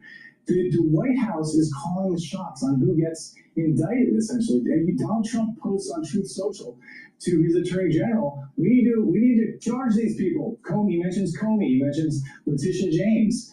He fires the U.S. Attorney, his own appointee, a Republican, who had been resisting, and who said, wait a second, there's not enough evidence to file these charges. So he gets rid of that guy and brings in a person with no prosecutorial experience, his former defense lawyer, Lindsey Halligan, to be the new U.S. Attorney, and now they're going forward. It's just incredible. Can you just back that part up just one more second? I want you to underline it. The U.S. Attorney that he punted from Virginia was not some Biden holdover, right? Because they love to say, no, this is about politics. It was a Trump appointee. Absolutely. The man Donald Trump picked to run that office. Now, he's a former D.C. police officer. He's a really interesting guy. He was a career prosecutor, though. He worked in that office, a nonpartisan career prosecutor, but clearly he was a MAGA guy because they picked him. They're vetting all these people. They're not doing this they're not picking closet Democrats to run these U.S. attorneys' offices.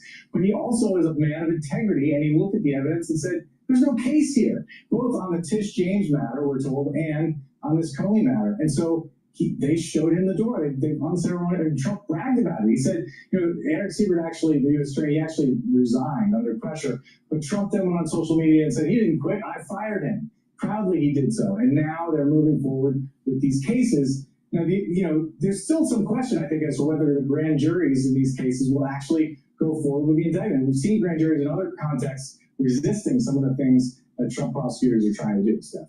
All right, I can't let you go until we talk about the other major story tonight in Dallas. A deadly sniper attack at a U.S. Immigration and Customs Enforcement facility. What do we know? Yes, well, this is a really obviously horrible situation, and we don't know everything yet about the motive, but we do know that the FBI found bullets, one of which was inscribed with the message anti-ICE.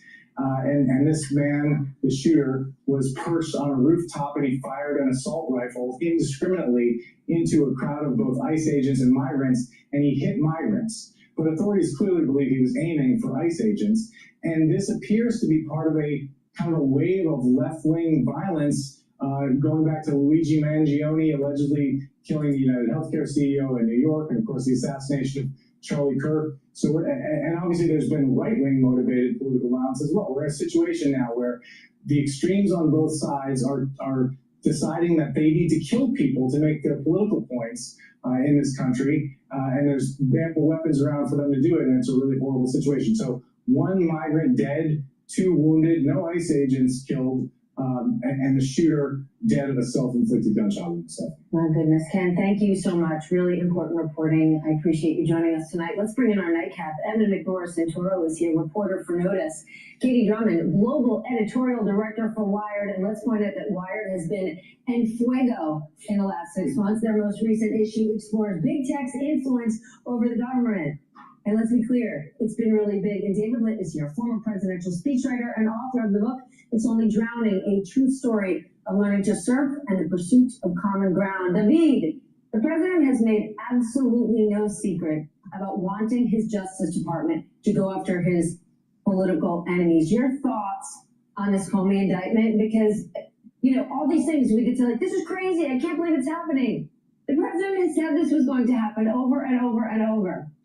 I think that's an important point, because my first reaction was, this is crazy, I can't believe this is happening. But I think what you're saying and getting to is, it's not just what the president wants. We know that what he wants is to reverse the order where he says, this person is guilty, we don't know of what yet, we'll find out, we'll figure it out if they don't like Trump. What is remarkable is, yet again, that the Republican Party is letting him do this. I'm thinking about Alberto Gonzalez, George W. Bush's Attorney General. They replaced, what was it, 6 U.S. attorneys, or 8 or 9, some small number, but with loyal Bushies was the phrase. And he had to resign because that was such a big scandal. Trump has now replaced every U.S. attorney with somebody who is loyal to MAGA. And in fact, he replaced his own MAGA attorney with an even more loyal MAGA attorney. And yet, Republicans in the Senate, they're not saying anything about it because they're fine with it. What is Pam Bondi's role here? If the president is making it clear, if he's publicly saying, this is what we're doing, this is who we're going for, this idea of 3 separate but equal branches of government, which is hugely important to the foundation and structure of our country, feels like it's going by the wayside. Well, this administration said from the beginning, right, that the DOJ serves the president. And every agency Trump serves the wanted president in his first term. That's right, and it was hard to pull off then. But this idea of the Senate not getting involved is very important. But this is also a thing where. But Stephanie, you don't understand. Trump is trying to take out the deep state. Are you denying the fact that there's a deep state that tries to circumvent his presidency? Either Trump 1.0 or 2.0? What about the deep state with the lawfare? Stephanie Rule, you need to wake up. It's It's about the deep state. This is kind of Trump trying to prove his point, right? Because you look back, he looks at all the prosecutions that he faced as being fake, trumped up charges, political charges. Now there are political charges. And so they can sort of point at those and say, look, you know, like I said, political charges. Everybody loves to do it. We're doing them now because they were done to us. This is kind of what, this is a messaging thing as much as it is kind of a actual legal thing, right? But the other part of this really is this thing that this president thinks that the entire government, the executive branch serves at his pleasure to do what he wants it to do. This is the thing that his people believe, and he has not had anybody tell him otherwise in the U.S. Senate from the people who are in power there. Why do it this way? Is the president hurting his own retribution agenda by publicly naming the people he wants Mamdani to go after? No. Well, it certainly doesn't seem like it so far.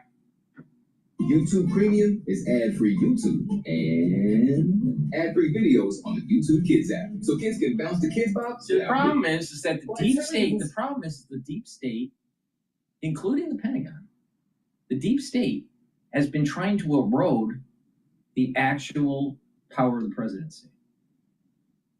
All right, that's a real thing, and even Barack Obama was saying it in his. He noticed it when he was trying to ramp down. Think about this for a second. Barack Obama. I'm not a fan of Barack Obama, but Barack Obama, in his memoir, states that when he was trying to ramp down the war in Afghanistan and accelerate the withdrawal, the Pentagon went against him, and he had to bring the generals into the Oval Office and bitch at them for why they were not following his orders. Now, see, this is a classic example. Even if you don't like the person, in this case Barack Obama, but according to MSNBC in modern time, it's about Trump. But the reality is there's a deep state that tries to circumvent the power of the presidency. And that's a real problem. And Trump has been talking about this. And that deep state involves the FBI, the CIA, that involves the Pentagon, that involves these different bloated out agencies. And so now you have a person that's trying to manage it all, maybe even prune the tree, and the system is kicking back. The system is having a hissy fit. But it's in his privy. Now, if he's so egregious, I am sure that the legislative body will come in and curtail it. But that's not the case. But the thing is that if you really believe that there's not a deep state holding back presidential power, no matter if it's a Republican or a Democrat, then you're not really awake, because there is this whole thing about the military-industrial complex that's wrapped up, and that if you go against it, then somehow, some way, they'll try to circumvent your power. Well, that's not in line with the intent of the Constitution and the three branches of government. So is it Trump pushing back on the deep state? And if so, why are you demonizing him for it? Or is he just trying to exercise power? So if I'm right, which I'm sure I am, then Stephanie is on the side of the deep state, trying to circumvent the power of the presidency. And the deep state doesn't have any authority. They're beholden to the president or to the legislative body. Now, the problem is that the legislative body has a tendency to not to truly do real oversight. A lot of talk, no action.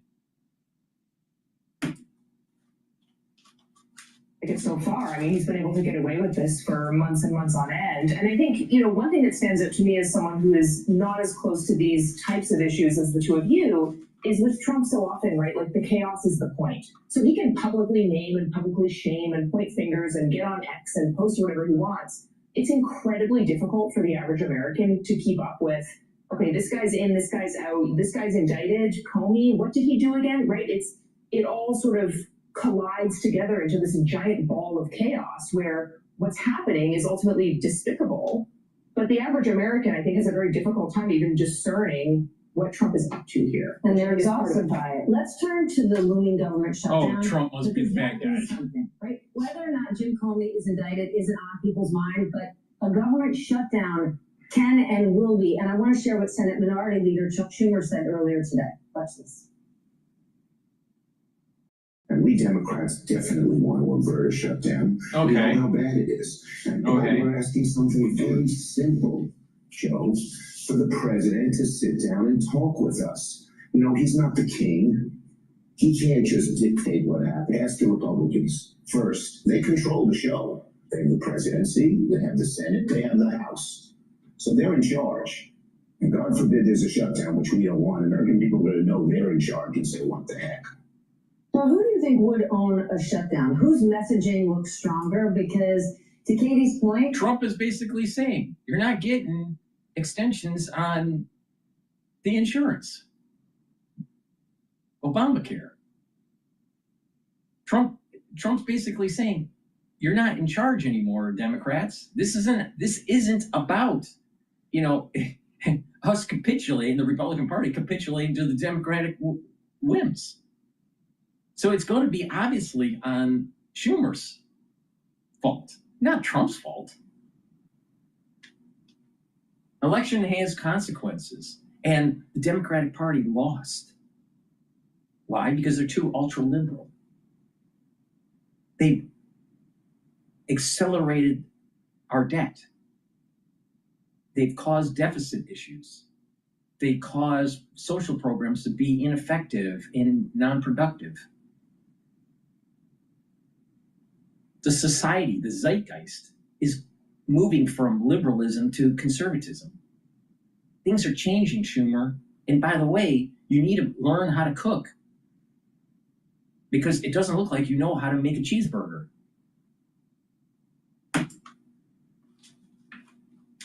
the messages rarely get to the majority of the American people, but the impact does. Usually with the shutdown, whoever is deemed the one causing the shutdown is the one that suffers politically, whichever party. And I think in this case, Trump may be snatching defeat from the jaws of victory here. I mean, I was worried as a I don't know what that means. Me neither. Yeah. In other words, I think that what Chuck Schumer and some of the other Democrats were having this public debate of should we shut down the government. Mm-hmm. If you're debating should we shut down the government and then the government shuts down, people will say, well, clearly you decided to shut down the government. But now Trump is not even meeting with Democrats. And so suddenly he's the one who seems that he's being too stubborn, that he's the one saying, I don't care what happens. And you see Schumer saying, all right, I might seize that opportunity. So I'm now losing track, but I would say that was the defeat that Trump may be snatching from the jaws of victory.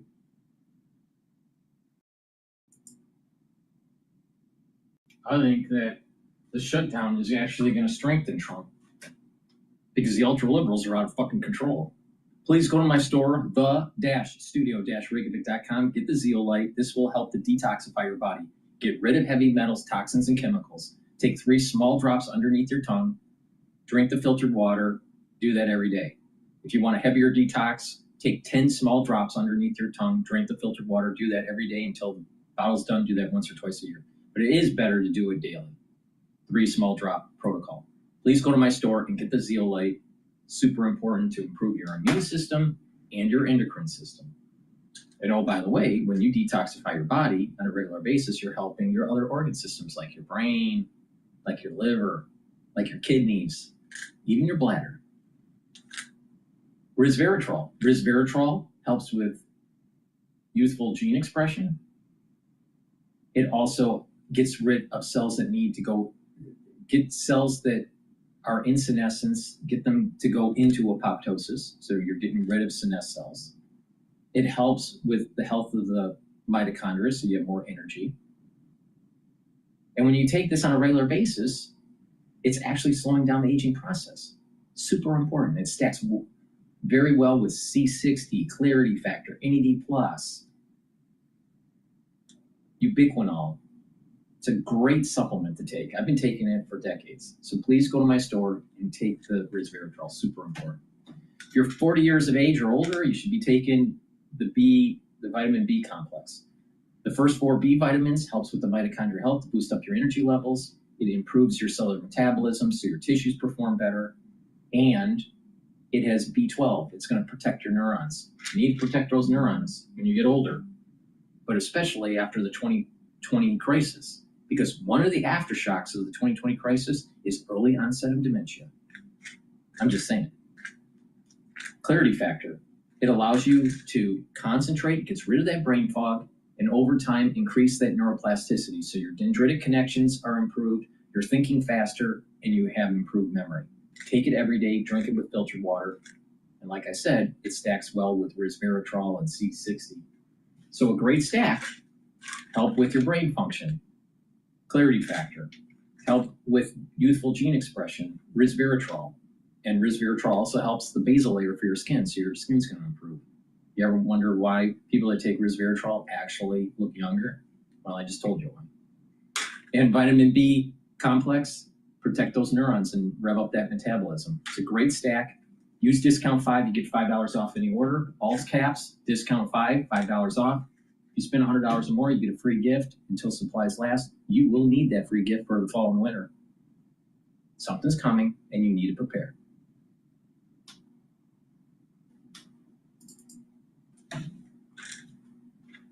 Build a website you love with Wix. Make every detail yours. Former FBI Director James Comey may be indicted soon, sources tell CNN. That President Trump's Justice Department is close to deciding on whether to charge Comey with lying to Congress. The testimony in question happened on September 30th, 2020, when Comey appeared before Congress to answer questions about his handling of the investigation into Russia's meddling in the 2016 election. You see him there. This was during COVID, of course, so he's doing it from home or from work. Under the law, prosecutors only have 5 years to the day to bring such a charge.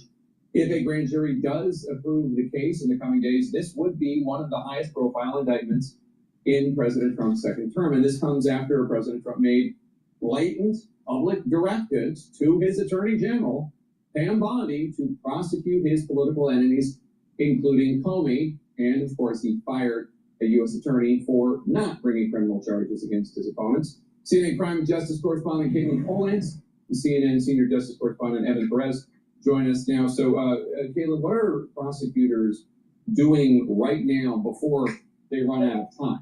Well, to the best of our knowledge, they are getting ready to present a case to a federal grand jury in the Eastern District of Virginia. So that's part of the federal court system in Virginia, where a lot has gone down in the past few days. What we do know about this is the contours of what has to happen between now and Tuesday. So we know that the prosecutors are looking at the possibility that James Comey lied to Congress. That's according to sources that Evan and I have. And we also know that possible perjury charge, there's a deadline to bring it, because in the federal court system, you have 5 years to bring a charge. And that testimony Comey gave, it was on September 30th of 2020. September 30th? That's next Tuesday, and grand juries don't sit every day. What day will the Justice Department be able to go before a secret grand jury in one of the federal courthouses in the Eastern District of Virginia? Today's possibility, tomorrow, Monday, not a lot of time, and they will have to convince those grand jurors. It will be bullshit. 14 and 22 people to vote yes. If they don't indict him because of a statute of limitation issue, then obviously Bondi was slow walking it. Another example of deep state interference. We know that there have also been several different investigations around Jim Comey over the years after he was the FBI director. A lot of scrutiny there. He's the person that Donald Trump was posting on social media about over the weekend, saying no talk, all action, no talk, justice must be served, mentioning what about Comey.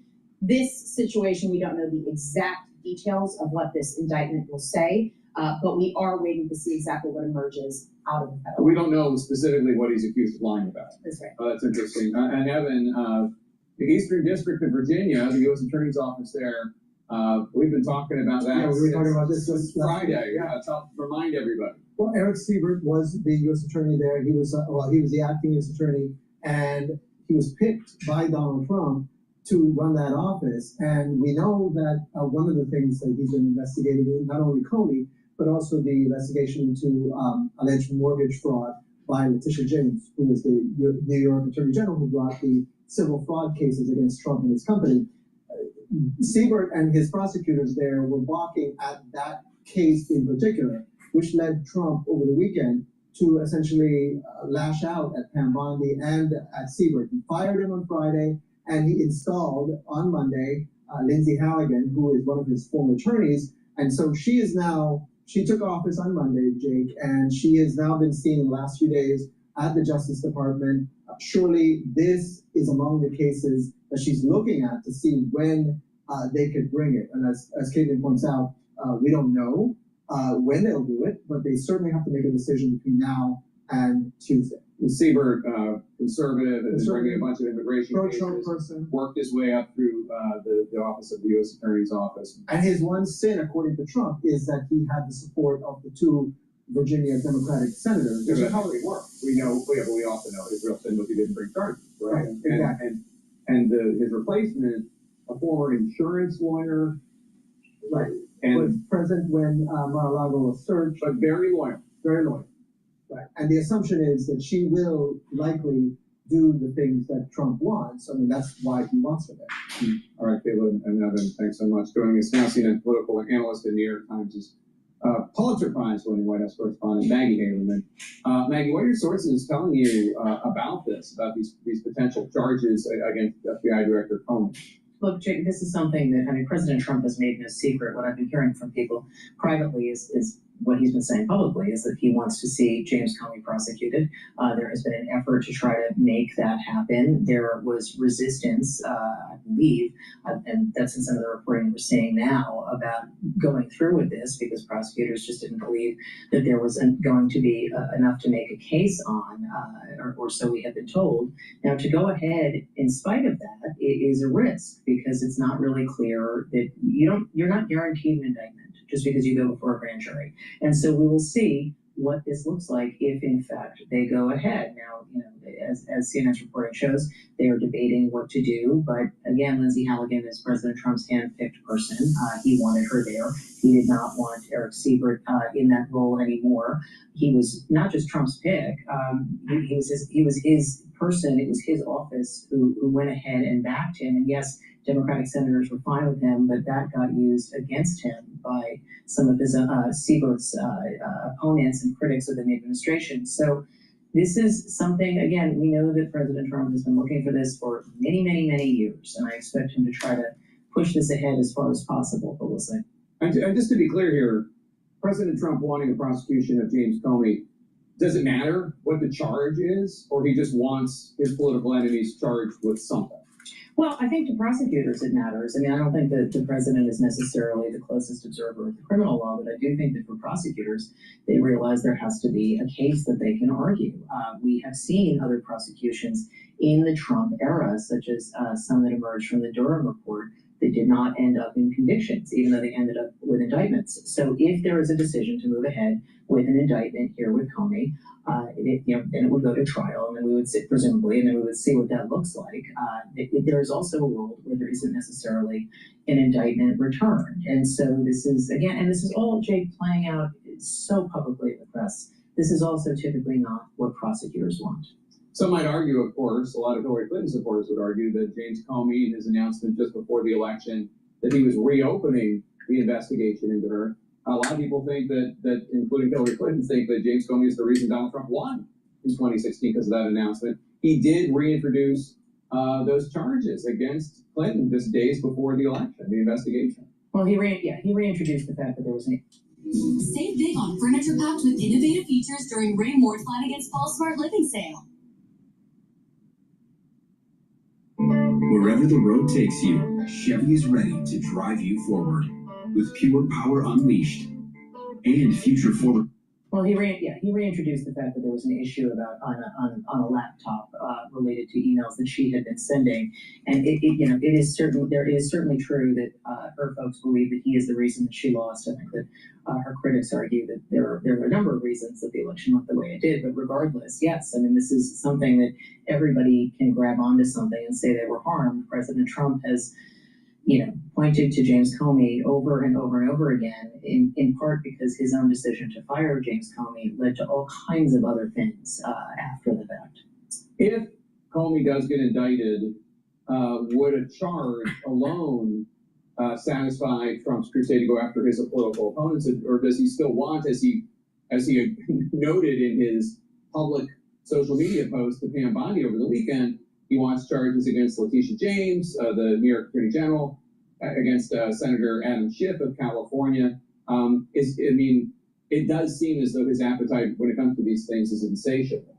Yeah, look, President Trump has typically, over the long course of his life, his time in business, his time as a celebrity, his time in the White House, his time as a candidate, has taken things as far as he can go. And I doubt that it would be, well, I got this and now I'm going to move on. As you just said, you just listed a number of other targets, one of whom was being investigated, has been being investigated by the Eastern District of Virginia, Letitia James. And so this, I don't expect this to then be, now President Trump is going to move on. He was quite, but he's not saying any of this again. There's not really an inside voice on this, Jake. I mean, the president was really clear about it over the weekend in a social media post that possibly was intended as a private message to Pam Bondi initially, but it was public, and he issued it again, and then he issued a support of her, but he also told reporters that she needs to act fast, and he tethered it specifically to the indictments that he had faced. So there you go.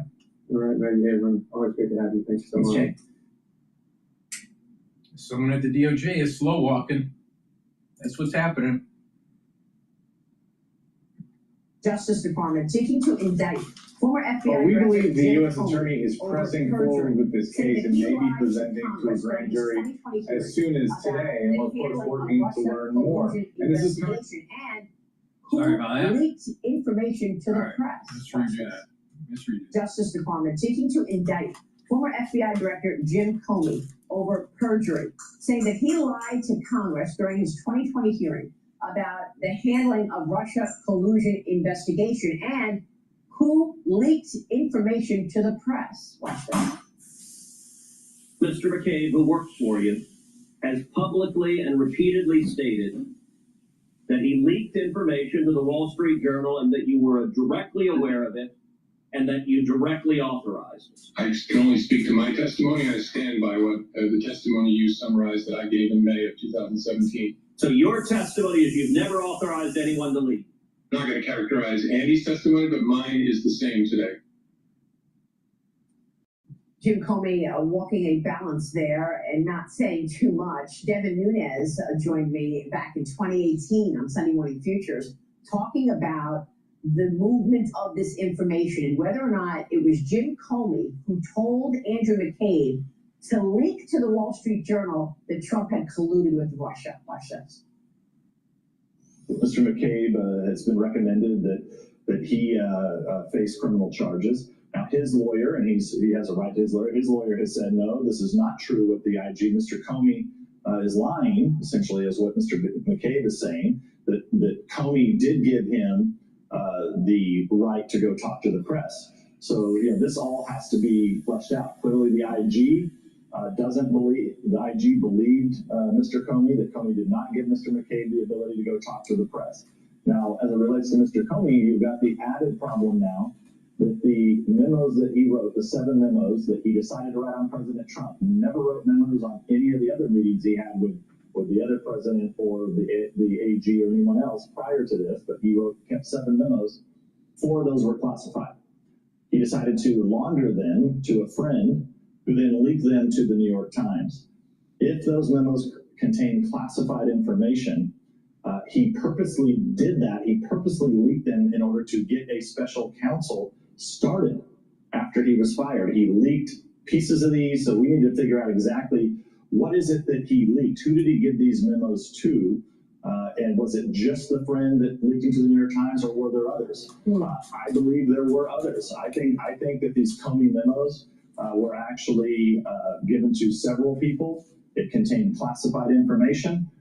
The irony is the very thing that Mr. Comey cleared Mrs. Clinton of. A Virginia grand jury is expected to release a decision on this in the coming days. The 5-year deadline to bring charges against Comey is now approaching on Tuesday. So the DOJ is up against a statute of limitations. Joining me now is lawyer and founder of Article 3 Project and President Mike Davis. Mike, good to see you. Thank you so much for being here. So the crux of it and what they can come up with against Jim Comey today, 5 years later, is that he lied under oath about directing Andy McCabe to share with the press that Trump colluded with Russia. Do you think they'll be successful here? I do think that they should seek an indictment in the Eastern District of Virginia because this is a very serious matter. What the allegation here is that the Obama White House and his Justice Department and his intel agencies, including the FBI, made up the Russian collusion hoax to help Hillary Clinton's campaign and to hurt President Trump's campaign. And they continued this conspiracy to this day. And when the Senate Judiciary Committee was investigating this Russian collusion hoax, James Comey allegedly perjured himself and obstructed the congressional investigation. Those are very serious felonies. And so there must be accountability for this. I also think there are going to be other criminal probes on Crossfire Hurricane separate from the Eastern District of Virginia. Maybe another probe looking at the broader conspiracy.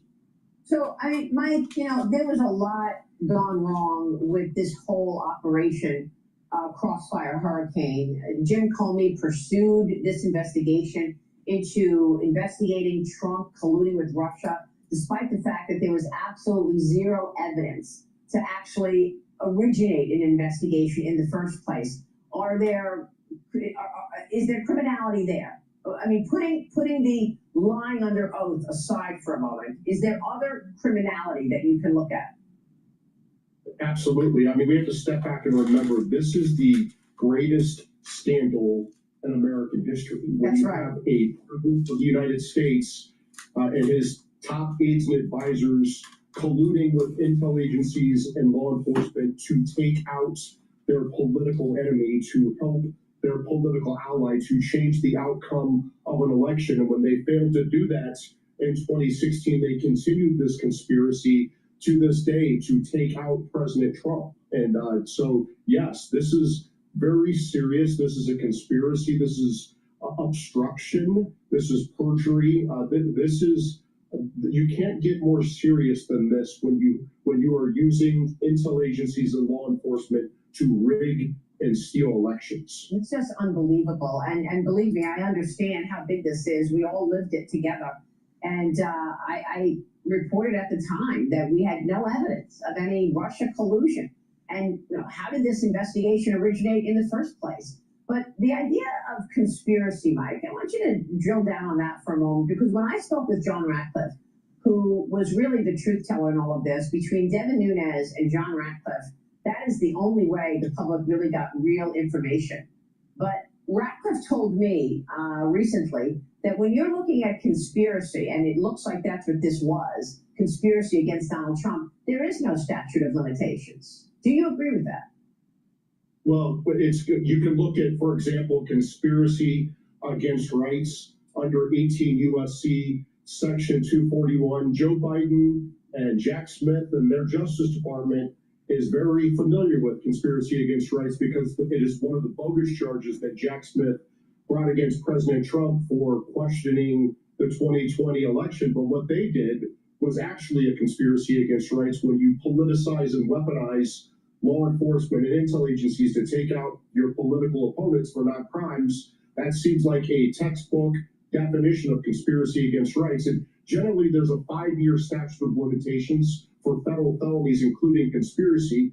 But the conspiracy continues to this day. Covering up the conspiracy continues the conspiracy. Yeah. So there's no statute of limitation problem with conspiracy. So do you expect an indictment of Jim Comey this week? I hope so, because as the Democrats always say, nobody is above the law. So I would tell James Comey, you better lawyer up, buddy. All right, we'll leave it there and keep watching. Please go to my store, the-studio-reykjavik.com, and get the NED Plus. NED Plus boosts up the NED Plus levels increases your energy. NAD plus also helps to repair your DNA damage in your cellular DNA and your mitochondrial DNA. And NAD plus helps to protect your neurons. And it's really important because you're going to know about 30% of the people that are 40 years of age or older getting early onset of dementia. Why? Because of the crisis of 2020. Ubiquinol. It's the most bioavailable form of CoQ10. You need to take this. It's an antioxidant. It's going to soak up free radicals. It's going to help with the health of your mitochondria. It's going to boost up energy levels, and it helps to protect neurons. Super important to take, especially if you're age 40 or older. Stack them together for the NeuroStack. And oh, by the way, pay attention, because about 30% of the people that you know are going to get early onset of dementia. The more that you mitigate it, the better off you are. Please go to my store and get the Gladiator Barley. Gladiator Barley will help to build up muscle. So you do resistance training, take the Gladiator Barley. It's a high density protein. It's a month's supply. It's a powder. You mix it with soft foods, filtered water, or a smoothie, or even with milk.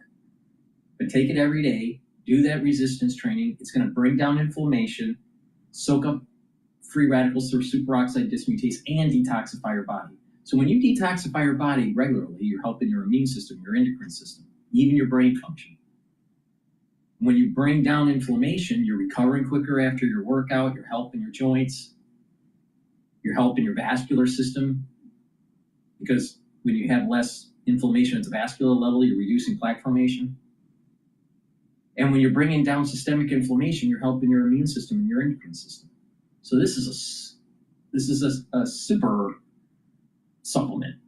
Take it every day and stack it with Myotrol for extra benefits, or the Boomer Boost or the Boomer Boost.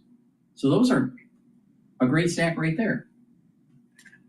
Take the Gladiator Barley to help with your inflammation, build muscle, detoxify your body, and stack it with the Ubiquinol and the NAD plus, and it's a great NeuroStack. See, if you pay attention to me, you're going to slow down the aging process and get healthier. And oh, by the way, your immune system will be boosted up. And that's really important for the fall and the winter. Now, you can either pay attention to what I've been saying for the last 5 years, or don't. But if you remember, I was saying, keep the inflammation down. Take the turmerics, the ashwagandhas, the lignans, the omega-3s. Keep the inflammation down. I've been saying this for 5 years. The benefit of doing that regularly in normal case is just to slow down the aging process. But you can take the same mechanism, the mode of action, by bringing down inflammation and reduce the effects of the aftershock of 2020. Now we hear in the news about you can't take certain types of, you shouldn't be taking, let's say, Tylenol, because it's really not an anti-inflammatory. It's for pain and for fever. It's not for anti-inflammation. And when you take that, it's going to disrupt your glutathione levels. And glutathione is super important as an antioxidant and to bring down inflammation. So when you take acetaminophen, you're actually inhibiting your body from bringing down inflammation. So instead of, focusing so much on acetaminophen and Tylenol and blah, blah, blah, you should have just been taking turmeric, taking higher doses of turmeric, taking lignans and ginger, and there's what. All you got to do is just listen. But there's stupid people out there that continue to do stupid things. Yeah, it's amazing. It's truly amazing on how dumb people are out there.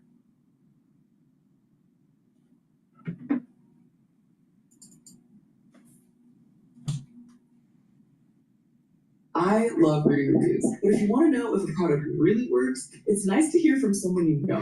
This little miracle right here, best thing I got for my hair. This would be very interesting. It would be a complete sea change, Carol, when it comes to U.S. policy under the Trump administration toward Ukraine. It would be very interesting if the Trump administration all of a sudden gave Ukraine the type of long-range weapons that it says it needs in order to achieve, at the very least, a stalemate in the war and a de facto cessation of hostilities, or even potentially reoccupying some of the territory that is lost to Russia. Well, let's have more now on President Trump's lengthy and contentious speech to the United Nations and his other comments this evening after a whole series of meetings. President Trump, in his speech, did eventually turn his attention to the war in Gaza.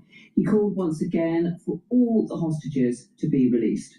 Instead of giving to Hamas and giving so much, because they've taken so much, this could have been solved so long ago. But instead of giving in to Hamas's ransom demands, those who want peace should be united with one message: release the hostages now. Just release the hostages now. Well, President Trump praised his own record of ending wars and suggested that the United Nations has done little to help.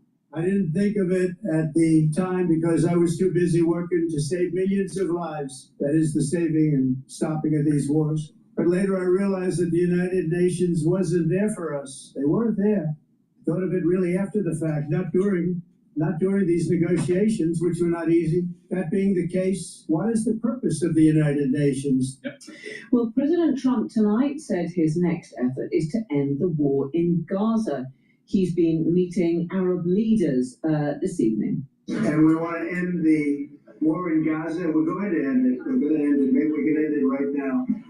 But they're respected all over the world. They're respected by me in the Oval Office, I can tell you that. They're respected by the United States. And we're here to see if we can get the hostages back and get the war over and get back to life in the Middle East.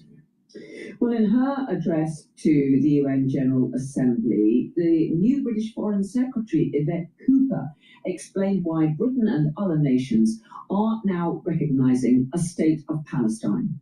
The UK's historic recognition of the state of Palestine this week is part of our commitment to peace, part of acting to protect the viability of the two-state solution as the only path to a just and lasting peace and to security for Palestinians and Israelis alike. Well, Cedric Layton is a former US colonel and a member of the Joint Staff of the Pentagon and joins us now. Good evening to you, Cedric. Good evening, Carol. Oh, well, so many different issues that were raised by President Trump over the last few hours there at the UN. He's been meeting Arab leaders this evening. He talked about how he's going to end the war in Gaza. What do you make of where the US stands on the war in Gaza? Well, this is a very interesting part of this, Carol. Basically, I think what we're looking at here is an acquiescence by the U.S. in many ways of the Israeli position. In other words, whatever Netanyahu wants, Prime Minister of Israel, then Trump, in essence, follows that. That is really not what the UK is doing or what the European nations are doing. And it really points to a rift between what is happening in the EU and with Great Britain and what is happening in the United States vis-a-vis the Gaza problem. Gaza is an intractable issue in many ways for the United States because of the close linkages with Israel, but also there's an unwillingness, at least at the moment, to go for another type of solution. And that is, I think, creating a diplomatic fissure between the U.S. and its Atlantic partners. And that, I think, is going to be a diplomatic problem for us. Yeah, I mean, it was interesting to hear President Trump directly addressing the decision by Britain, France, Canada, Australia, and others to say that they are going to now recognize a state of Palestine. He said that that was a reward for Hamas, very much echoing exactly what Israel has said about this. Yeah, it is indeed an echo of what Israel has said about it. And the thing with the Israeli position is that aspect of it seems to be shared not only by the Netanyahu government, but also by leading opposition politicians in Israel. Now, when the other way to see this, though, would be more like what the UK is doing, what the Foreign Secretary has said, and also what French President Emmanuel Macron has said, which in essence is this, that recognizing a Palestinian state is not recognition of Hamas. And that's where there's this difference in perception between what the U.S. is saying, at least at the governmental level, and how the Europeans are viewing it. And there's also this difference in terms of how I think this is perceived, not only in Europe, but also in the Arab world as well. Yeah, and he has been meeting some of those Arab leaders, and they have been stressing, we saw the Mayor of Qatar stressing, that it is President Trump who is the one person who can make a difference here. But what we seem to be hearing from him tonight is that there is no question of President Trump stepping up the pressure on Israel, which of course is continuing its military offensive in Gaza. Instead, if anything, President Trump seems to be offering some pretty open support to Benjamin Netanyahu. Yeah, that's absolutely the case, Carol.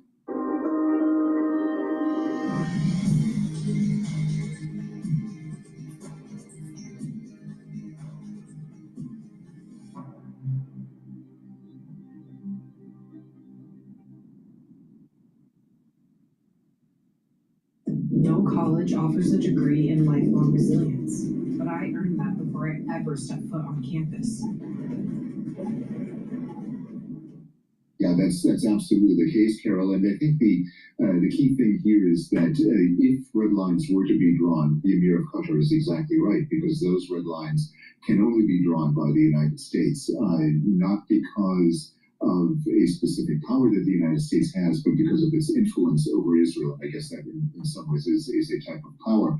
So with that said, the fact that the Trump administration is unwilling to draw those red lines and prevent the occupation of Gaza City, for example, and the renewed offensive in an area that has been absolutely pummeled by airstrikes and by artillery, over the course of the last 2 years, that is really going to, I think, that green light is going to give Netanyahu an excuse to go forward with this, but it's going to, in the long term, I think, create a lot of problems for Israel in terms of its ability to control that area, as well as its ability to foster relations with other Arab nations.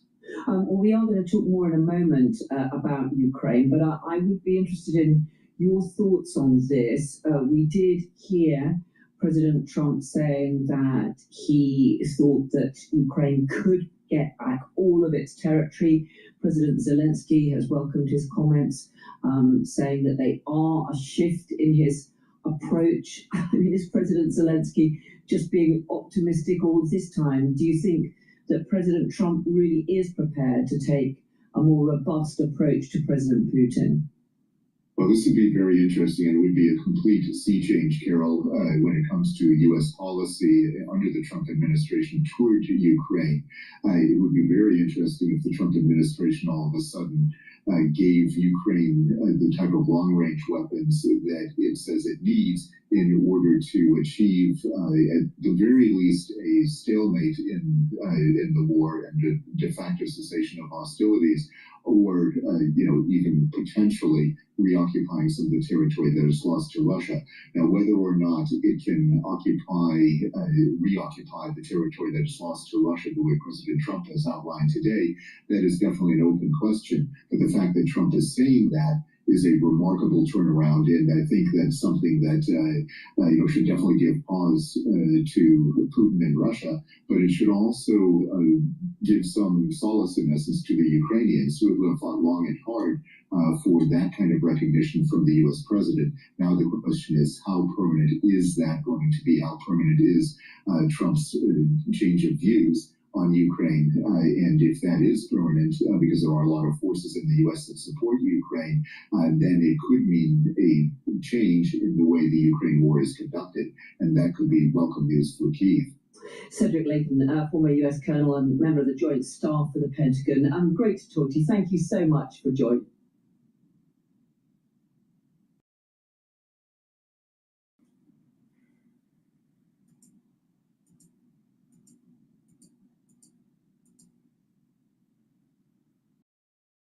Please go to my store, the-studio-reykjavik.com, and get the turmeric.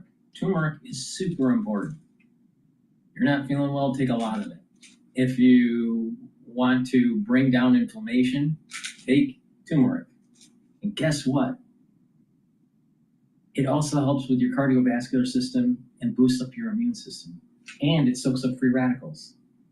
This is more important than what people were taking when they were pregnant. I'll tell you, people are so dumb just out there, just so dumb. Trust me. Take turmeric, bring down inflammation. This is very important for your immune system, your cardiovascular system, and if you have issues with joint problems, by bringing down inflammation at the cerebral level, it'll help your neurons. This is the reason why turmeric is so important for anti-aging. It brings down inflammation. Lignans helps with your immune system, your endocrine system, soaks up free radicals, and brings down inflammation. This is more important to take. Take it. Take it every day. Help with your vascular system, help with your immune system, and even help with your brain function. Ashwagandha root helps to control cortisol levels and blood glucose levels, brings down inflammation at the vascular level. And when you do that, you're reducing plaque formation. And when you have elevated cortisol levels, that's immunosuppressive. You don't want that. That's bad. If you're constantly stressed and constantly at a high cortisol level, your immune system goes down.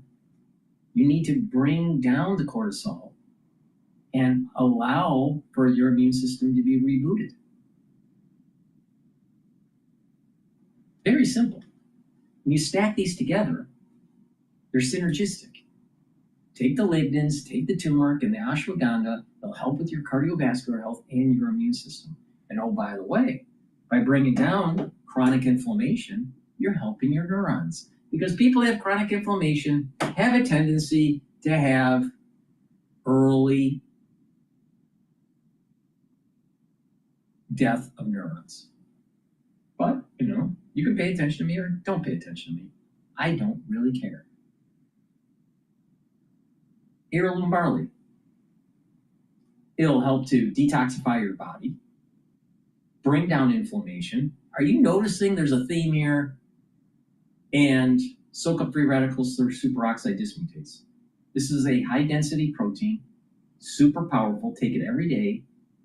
Take the heirloom barley or the gladiator barley. Now, with heirloom barley, when you're detoxifying your body on a regular basis, your endocrine system and your immune system is going to perform better, even your brain function. Because if you got a lot of toxins in your cerebral system, don't you think your neurons will be subpar? Yeah, I think so. Now, bringing inflammation, you're going to help boost up your immune system, your endocrine system, help reduce plaque formation.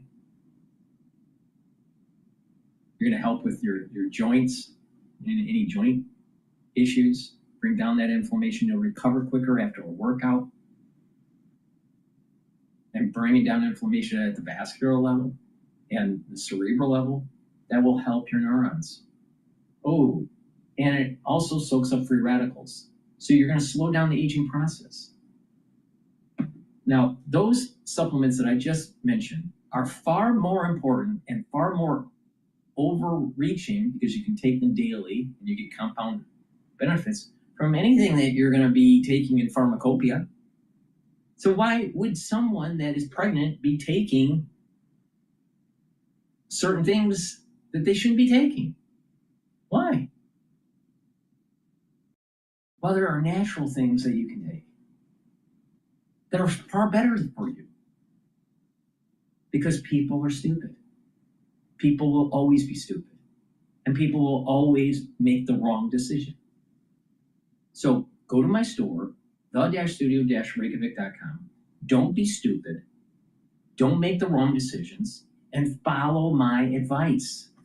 Because what I am telling you will slow down the aging process and help with your neural function. But there are a lot of people out there that are just too stupid to get it in their thick skull. And they're the ones that are going to be aging faster, and they're the ones that are they're going to fall into the 30% category of early onset of dementia because of the crisis that we just went through. While everybody's focused on should they take or not take a certain pharmacopoeia substance while they're pregnant.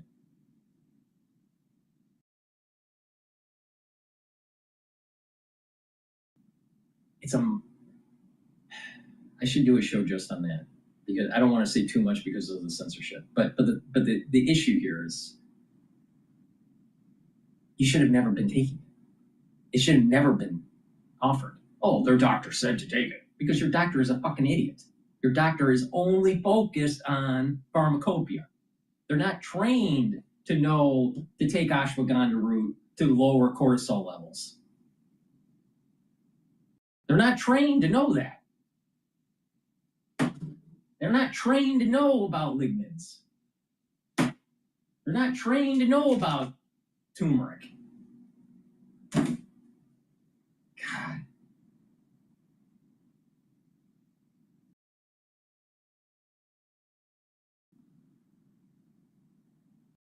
All right, let's listen into Bloomberg for a little while.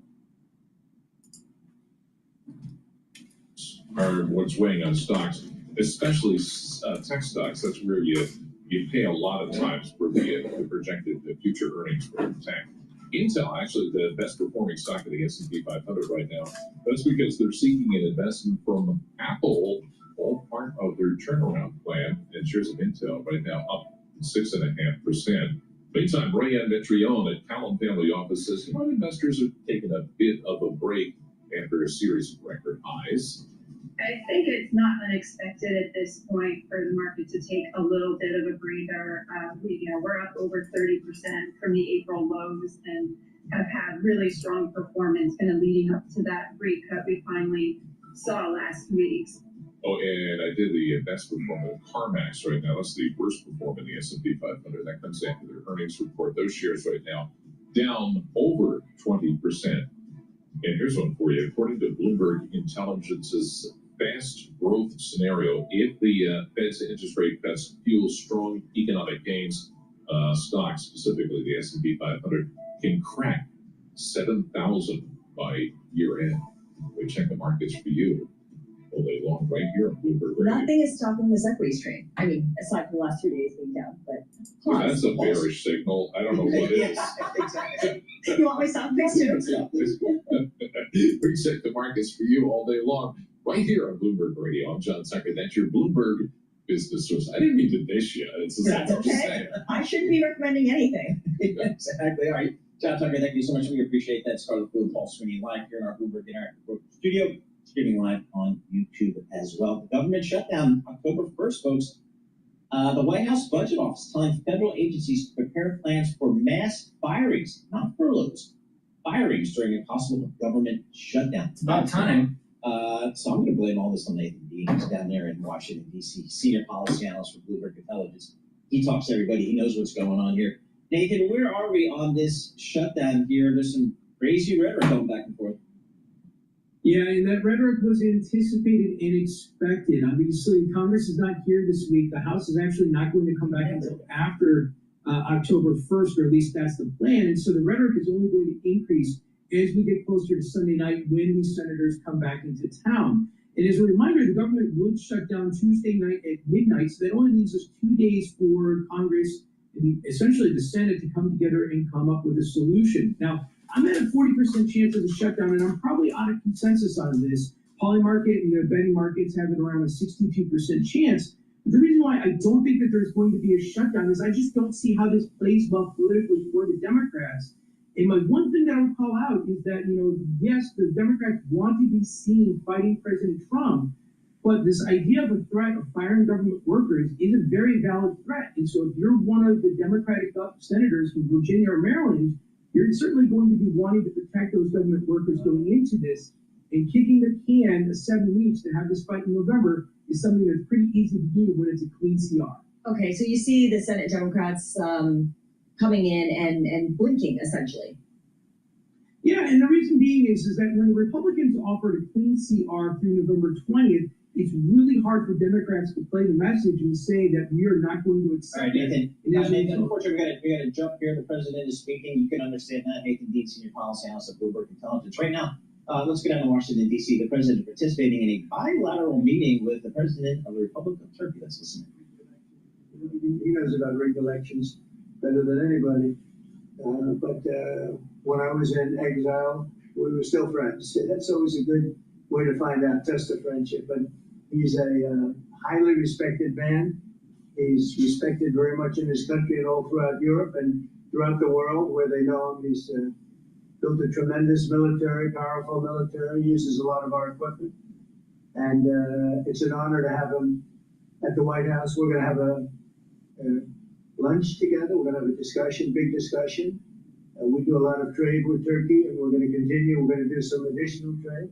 They want to buy F-16s, F-35s, and some other things, and we're going to talk to them about that. And we're just going to have, I think, a very interesting couple of hours. We're going to get a lot done. But I have great respect for this man, and we've had a very good relationship for a long time. If you remember, he led Pastor Brunson. He freed Pastor Brunson. Pastor Brunson was put in jail for 35 years before I got there. This was a group that should have stopped it, and the president, after I called him, released him, which was a great thing for our Christian community, our evangelical community. The evangelicals really wanted that. It was very important to them, so I always remembered that. But he released him from 35 years in prison. And Pastor Brunson now is healthy, happy, and well. We're very happy about that. But it's a great honor to have the president of Turkey with us. And how are you? Fine. Say a few words. Great guy. Öncelikle bu ziyaretimizi Birleşmiş Milletler Genel Kurulu'yla iç içe olan bir dönemde gerçekleştirdiğimizden dolayı arkadaşlarımla beraber çok mutluyuz. Gerek Sayın Trump'ın birinci döneminde. Okay, so we were listening to President Erdogan of Turkey, President Trump speaking at a bilateral meeting in the Oval Office of the White House. President Erdogan is speaking now. We'll get a translation. But then presumably they will also take Q&A, and that could be, as it typically is, something to pay attention to. Absolutely, because you never know what's going to happen. What we do expect to happen is that Erdogan, the president of Turkey, and President Trump will come to some kind of trade deals. And there's a lot of talk, and we talked about this with George Ferguson of Bloomberg Intelligence, about Turkey's plan to buy up to 50. Think about how what she said was so stupid. You never know what to expect, but we expect. What? Another Bloomberg genius. It's like Harris. That the U.S.-Turkey trade balance is roughly balanced. Okay. That's why Turkey faces only a fairly minimal 15% U.S. tariffs on its exports. Very good. And again, President Trump calling out the return of an evangelical person, that American that was taken or in jail in Turkey for many years, and called that out as a positive development in the relationships. But again, it comes down to, as it often does with President Trump, is let's put the money where the mouth is in terms of either investing in the U.S., making large commitments to invest in the U.S., or buy U.S. products directly. One way to really ring up a big bill with the U.S. government is to buy aircraft. Yeah. It's expensive, so. Goes right to the president's heart and right to his mission. And then the other one would be energy for his, for our good friends down in Texas and Louisiana and that part of the world that liquefied natural gas is such a big part of the energy business down there. So again, those are two areas that have been typically used by countries if they wanted to buy American products. Two ways to go about it. We're going to go to Victor Davis. If your pet goes from weird to weirder, grouchy to grouchier. I'd like to talk about the disturbing epidemic of what I'd call upside-down morality, in which we find every possible way to contextualize or excuse evil and the victimizer, but we don't show passion or compassion or anything for the victim. Let's not talk about the fact that we don't want to demonize homeless people or trans people, or we don't want to mention race. So the society at large tries to massage these stories and in some way contextualize the violence. They don't really talk about the victims who were butchered or killed or the lives of their family and friends that are ruined. And so what are we to do about this? Just say the truth. That's all you got to do.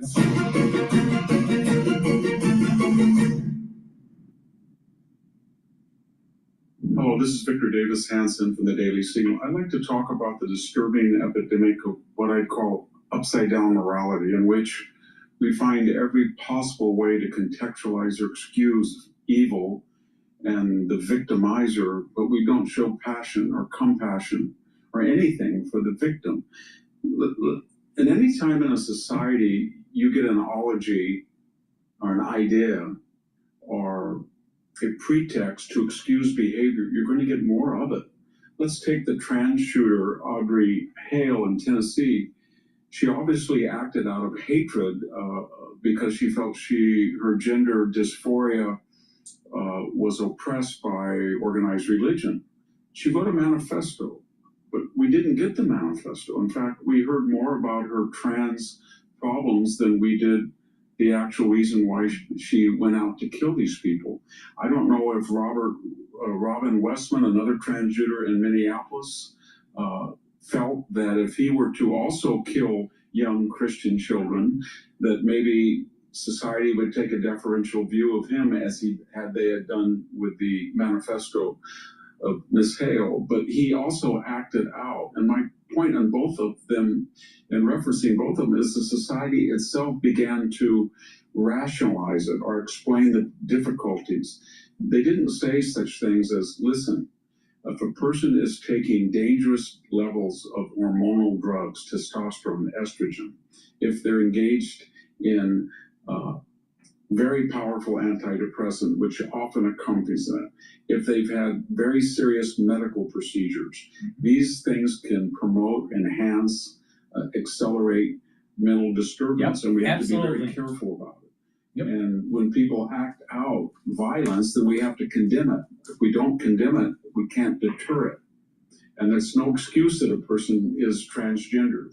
None at all. The same thing is about homelessness. As soon as Irina Zaratustka was killed, the mayor of Charlotte, by Lyles, the first thing she said was, we don't want to demonize the homeless. That was DeCarlos Brown who murdered her. And the same thing was true with Rashid Dabney. He murdered Julie Chenul, a retired Auburn professor of veterinary medicine. And he was homeless. But he was also, they had another thing in common. DeCarlos Brown had committed 14 felonies and he was out. Mr. Rashid Dabney should have been in jail for 5 to 10 years. He is charged with a felony and had recently been dropped, and he was scot-free. And so when those stories came out, we were told, first of all, they were homeless. It doesn't really matter. Then we were told that in the case of DeCarlos Brown, and I'm referencing you, Van Jones, when you said the late Charlie Kirk should not have mentioned race in that case. He did not mention race himself. He didn't bring up the topic. He was reacting to what? Something you didn't say, that on the tape, if you listen very carefully, after he murders the young Ukrainian immigrant, DeCarlos Brown said, I got that white girl, I got that white girl, as he walked out dripping with blood. Mm-hmm. And so what I'm getting at is, let's not talk about the fact that we don't want to demonize homeless people or trans people, or we don't want to mention race And remember, the Carlos Brown story was suppressed by the media for days, weeks even, as was the Auburn murder, as was the manifesto. So the society at large tries to massage these stories and in some way contextualize the violence. They don't really talk about the victims who were butchered or killed or the lives of their family and friends that are ruined. And so what are we to do about this? I think all we can do is restore sanity and say we're not going to worry about a person's homeless status once he commits violence. We're not going to worry about their race. There's not going to be any exemption for that. We're not going to worry about their sexual orientation or whether they're transitioning from one sex to another. All we're worried about, if you commit an act of violence and destroy an innocent person's life, you're going to face swift punishment if you are found guilty. And we're not going to consider all of the mitigating circumstances that this therapeutic society has bombed us with and which prohibits fast and severe punishment for the guilty who do what? They commit evil. And that's the thing we're worried about. And a final thought. When Arena was killed on the light rail, there were 3 people right across the aisle, and when they saw her collapse, and she was looking at the ceiling, thinking, "I'm dying because a man just killed me for no reason. No one is helping me."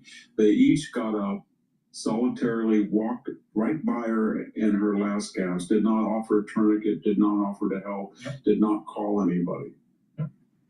I don't know why they did that. Maybe they thought if they did something. And what race were they? Black. See, this is an issue of racism. It's okay to just knock out a whitey. Why wasn't the town just burning down after? Why wasn't there a WLM?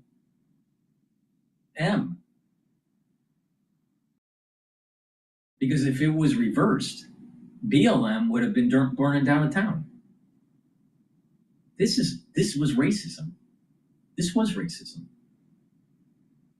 And it goes even beyond racism. There is a degrading aspect of society where there's no empathy for life. There's a lack of empathy for life. Now, part of it is because of the social media. There are more people that will film the death of someone than actually go and try to do CPR. If someone is choking or someone is stabbed or someone is having a heart attack, they'll pull out their phone and TikTok it, live stream it, than actually to engage and actually try to help that individual. That's crazy. That's the society we live in. So it's compounded with the racism. There is a lack of regard for life. There's a racist component to it. And then there is this voyeurism.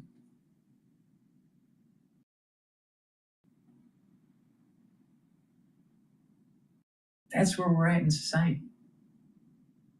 Meanwhile, most people, especially the ones that are doing the TikTok stuff, and filming their voyeurism, they can't read a book. They can't read a book.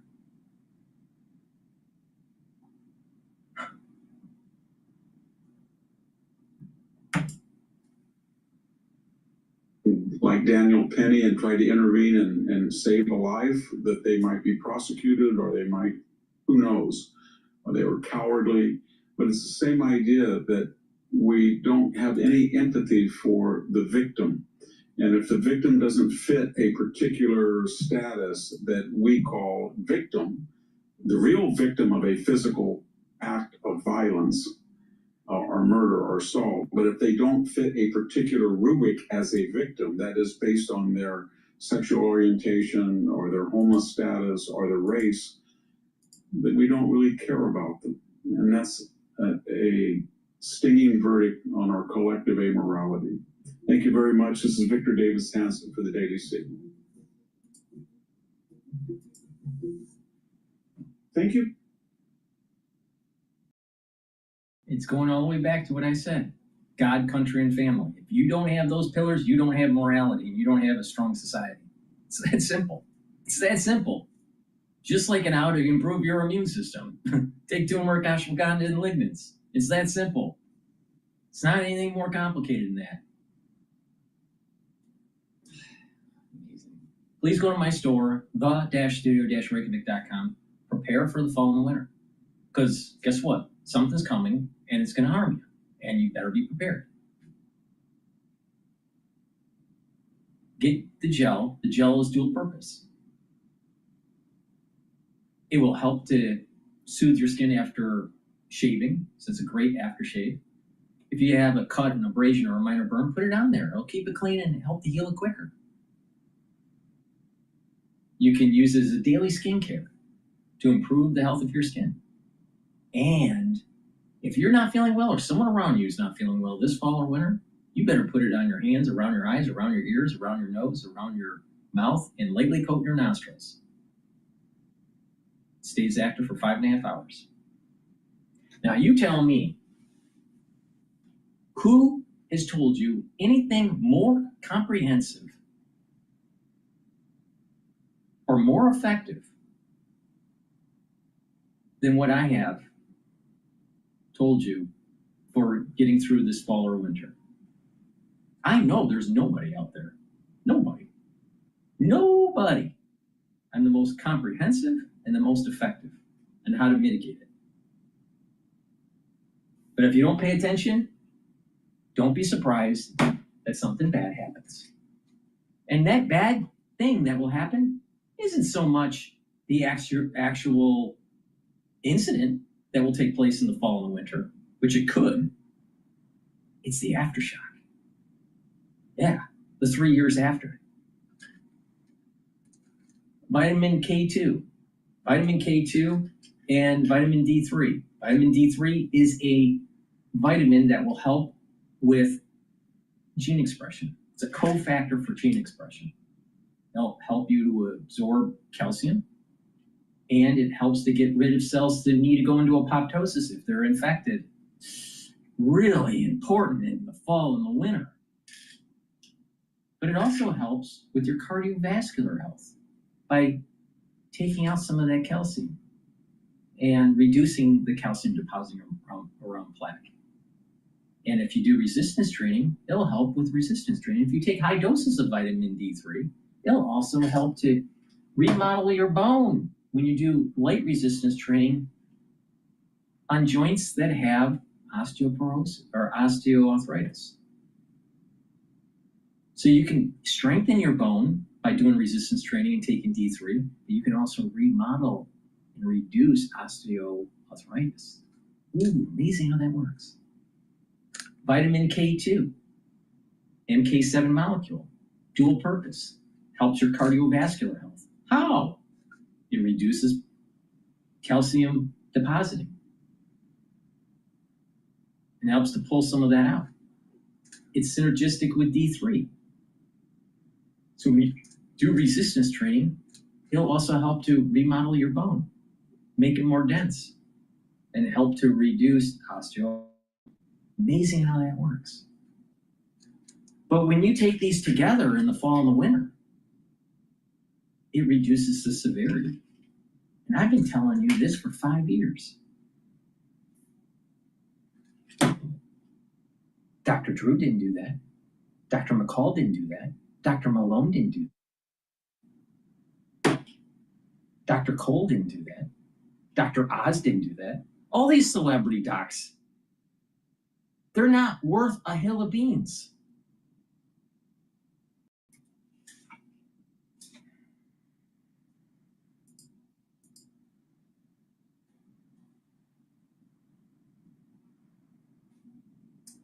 Alrighty. Let's see what else. I want to play I saw a while back, around 3 days ago, a channel that I just discovered. And it's a academic that left academia and started talking about the problems that people had in terms of learning and the crisis in elite institutions. I want you to listen to this. This is really important, and it's exactly what's happening in America. He's a philosophy major, Ph.D. I started All Nation Restoration to help people. Chase for Business is literally what it says in the name. It is Chase for Business, where I can find everything I need in one place, so we can help people get back to life.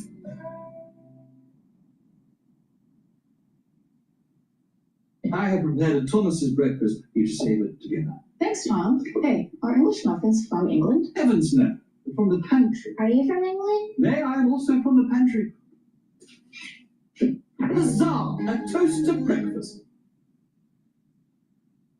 At universities all around the country, professors are reporting a problem. Students can't read books. This is true even at elite colleges and universities. In one required class at Columbia, students are often expected to read about a book a week. But in the past couple of years, students have started telling their professors that they can't do it. One student told her professor that she had never been required to read an entire book. This is part of a larger trend. People aren't reading anymore. This is true for men and women, people who went to college and people who didn't. So what's going on? Well, it turns out that there are many pieces. Now, I want you to also put it in the context. This is very true what he's saying about undergrads not being able to read. All right, because they're more focused on assessment tests and the whole TikTok generation. Their attention span sucks and all this stuff. But it's also in medical school, and you're also seeing it with the new crop lawyers that are popping up. They're not very good. They're not very good in being able to articulate very complex arguments. And this is the reason why there's a huge difference between doctors today and how to try to solve a problem versus some of the older guys out there that didn't have all the technology and were able to diagnose a patient better. All right? So you're seeing even in medical profession, because of the lack of being able to read, because of the lack of being able to concentrate and look at something in a complex system and understand that there are probabilities and all this stuff in terms of going in a certain direction and how the pathology may change, that when something new comes up, like the crisis of 2020, they couldn't deal with it. They couldn't deal with it. They sucked at everything. At everything. Very few people understood what was going on. And by the way, I was one of them. But the thing is that most doctors, most physicians, I should say physicians because that's their term. So most physicians didn't know how to navigate through something new because they're used to plugging and chugging, not used to thinking. They're just plugging and chugging. They don't think. They're trained through taking a test, a standardized timed test, to certify them. And that's all they know. Very few of them understand immunology. Very few of them understand the complex dynamics of the body, especially if something new is introduced. And very few of them have actually medical research training. So it's not just kids not being able to read and they go into their adulthood life and they can't read a book because they don't have the attention span and they can't understand these large argument structures, right? But it's also in the professions like lawyers and doctors, especially when something new is introduced. They can't adapt. They don't know. You ask your doctor, if you got a problem, Or here's a perfect example. If you have a doctor that keeps on saying, booster, booster, booster, booster, all you got to do is say, why are the memory cells not important here? Well, why don't we lean on our memory cells, the T cells and the B cells?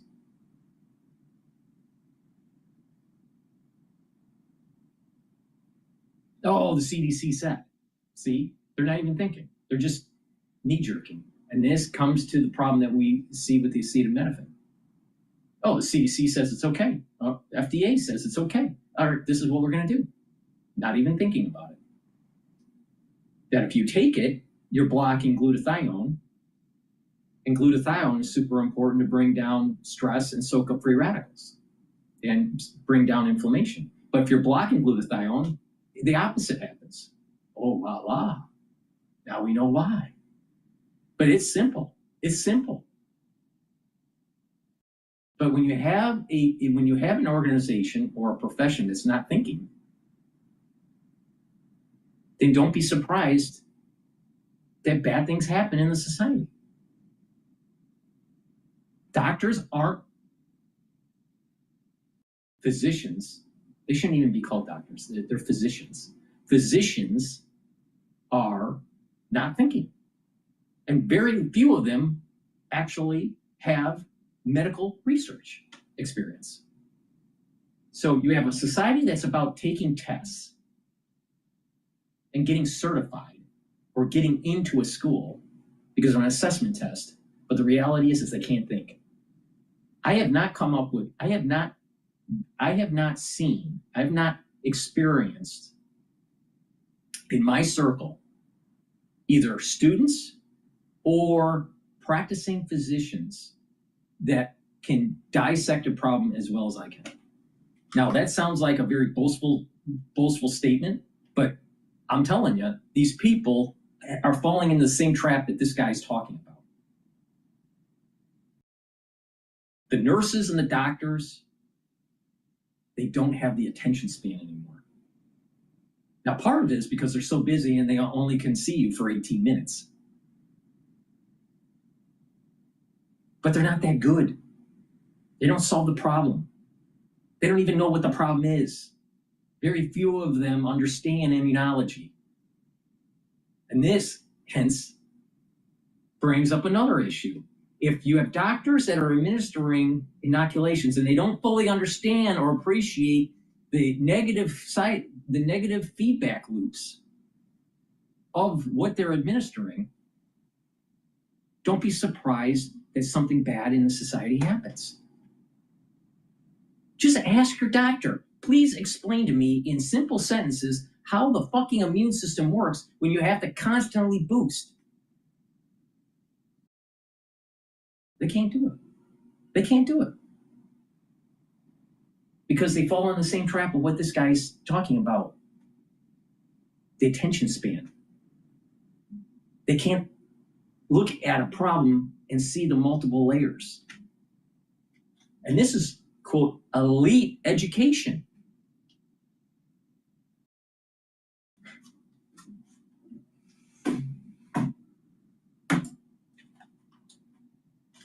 With how we teach kids to read. For a very long time, we taught kids to read in a very particular way. We called it phonics.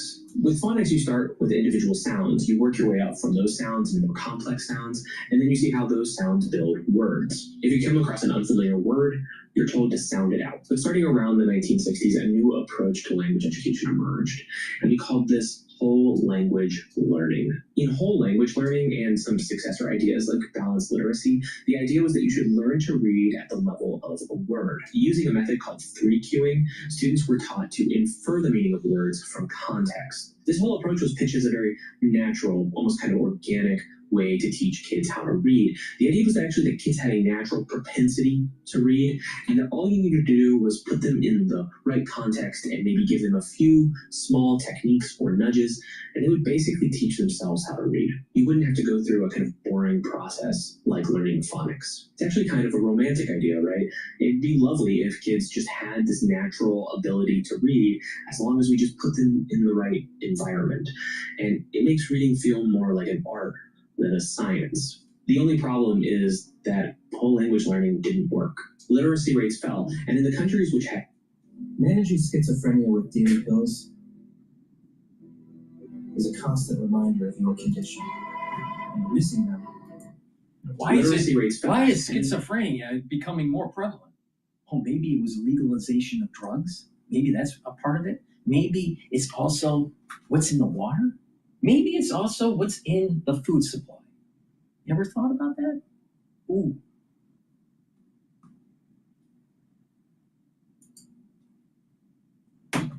Countries which had adopted whole language learning, that would be parts of the United States, Canada, the UK, New Zealand, Australia, more and more kids weren't able to read at grade level. It was a systemic failure of education systems across multiple countries. And if we're trying to explain why people don't read anymore, well, this has to be part of the story. If you weren't taught how to read properly, reading is never going to be something that you do for fun. It's never going to be pleasurable. It's going to feel really difficult and like a lot of work. And so if more and more people find reading difficult, then they're just going to stop reading. Now, whole language learning and balanced literacy, these were never uncontested ideas. Despite the fact that they were adopted in so many countries, there were always people who were pushing back. And this was something that became known as the reading wars. In some states, it was described as the most vicious debate in politics. Journalists and scientists have been reporting on the damaging effects of whole language learning, and actually, we might be able to say that COVID-19 is going to lead to a change in how kids learn to read. Because during the pandemic, when more kids were learning at home, their parents got to see how ineffective whole language learning really was. It added a lot of political will to solving the problem. More and more states and even countries are bringing back phonics into their reading programs. And while some of the insights from whole language learning might stay in the classroom, at least kids are going to be learning those basic building blocks, which the data do seem to indicate actually would help them. So maybe we'll see a turn in the future where more people want to read for pleasure again. For the students who were never taught phonics, though, much of the damage is already done. And I don't know It's how to also fix that. technology. There is a TikTok video that I saw where it was a 27-year-old woman that was working in corporate, and she was whispering in the video because she was filming herself at work, and she was saying that she doesn't know how to spell. And she doesn't know how to write sentences because everything was spell checked. So she's of a generation that didn't, if you didn't know something, back in the day, you had to go into the dictionary, a book, and actually open it up and figure out how to spell it, right? Well, with technology today, it just tells you that it's spelled wrong. So if you over-rely on these technologies, you're not going to develop key skills, the building blocks of an educated person. So we have literally a lot of people that are with degrees, but are they educated? And I would say, no, they're not educated, just a lot of degrees. Now, the thing here is that technology is a major additive issue to the problem. He's focused on phonics versus whole word learning or whole language learning. But it's also the technology. The technology is an issue. People are over-reliant. And then you add in attention spans are going down because everyone needs that dopamine hit from TikTok. And then don't be surprised if you have a stupid society. But the ones that are learned, the ones that can detach, can take advantage of these people. Because if they could take advantage of you, they would. So just take advantage of them. Take advantage of them. Destroy them in corporate. Destroy them in academia. Destroy them in the rhetoric of society. Just destroy them, because the ones that are more educated have more tools in their toolbox compared to the ones that are not educated. And I'm not talking about ones that have a degree. I'm talking about the ones that know how to learn. That's an educated person.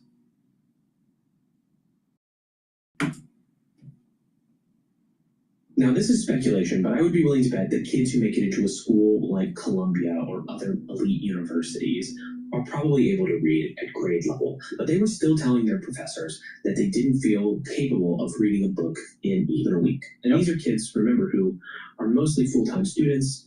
They have a lot of free time, and actually their studies should be their main focus. So just pointing out sort of the disastrous effects of whole language learning isn't going to adequately explain why fewer people are reading. But part of the explanation does still seem to come from the way that these kids were taught in school. And it has to do with education reforms, most infamously things like No Child Left Behind and Common Core. Those are at least the names for education reforms in the United States.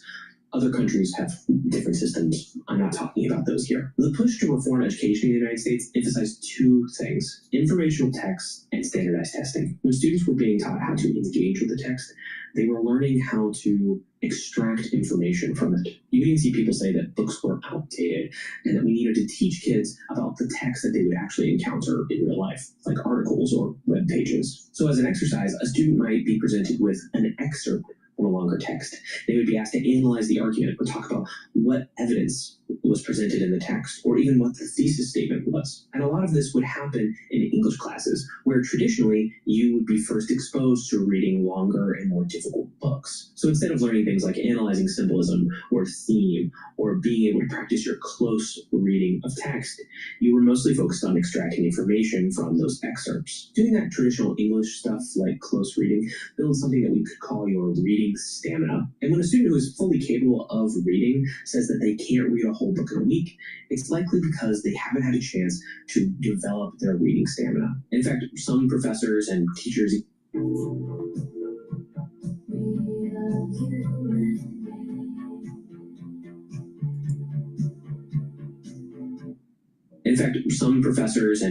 even in high schools or middle schools say that kids' reading stamina has been declining steadily over the years as well. If you're trying to build your reading stamina, one of the things you can do is just read books. Just sit down and try to see how many pages you can get through before you have to go and do something else. But students increasingly aren't actually being given those opportunities in the classroom or even in assignments. In one survey, only 17% of educators said that they were teaching primarily with whole text. So when it comes to the students at elite colleges and universities, or even just colleges and universities in general, who say that they can't read a whole book, I think it has more to do with this than it does with problems with whole language learning. I think this is the better explanation for why students at Columbia or other great universities aren't able to read whole books. These students were able to get into some of the best colleges and universities in the world, but they were never taught how to be great readers. They were taught how to be great test takers. So when these students get to college and they're asked to read whole, so when you're a great test taker,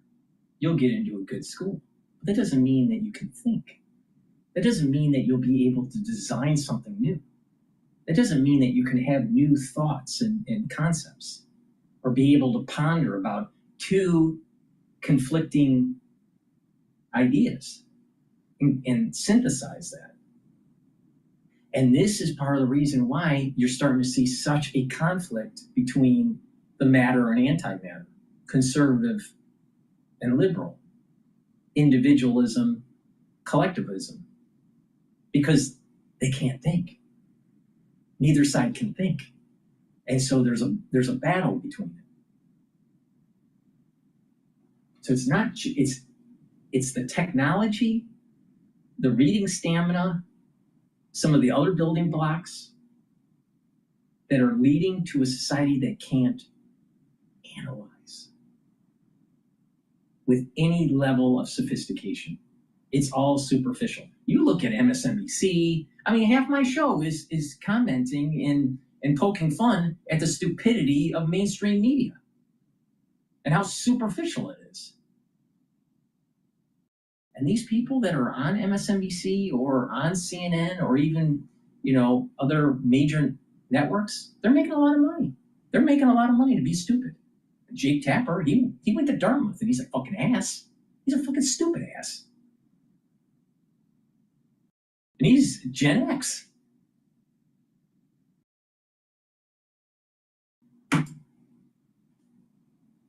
books, they can't do it. because this is a completely different skill than they've been told that they need to develop in high school. So much of their education has been about optimizing themselves for standardized tests and then eventually to take something like the SAT or the ACT. And if you're just trying to do really well on a standardized test, you need to focus on reading excerpts and being able to answer multiple choice questions, or maybe write a 5-paragraph essay about what you just read. You don't have to focus on analyzing themes in Tolstoy, Dostoevsky, Dickens. You don't have to worry about reading great books. So then if you have a required freshman class that's about great novels in the Western tradition, well, this might be your first time being exposed to many of those great novels in the Western tradition. Yep. And it's going to be hard. Yep. Because And this you're not is used to it. why I literally saw this on campus at Harvard.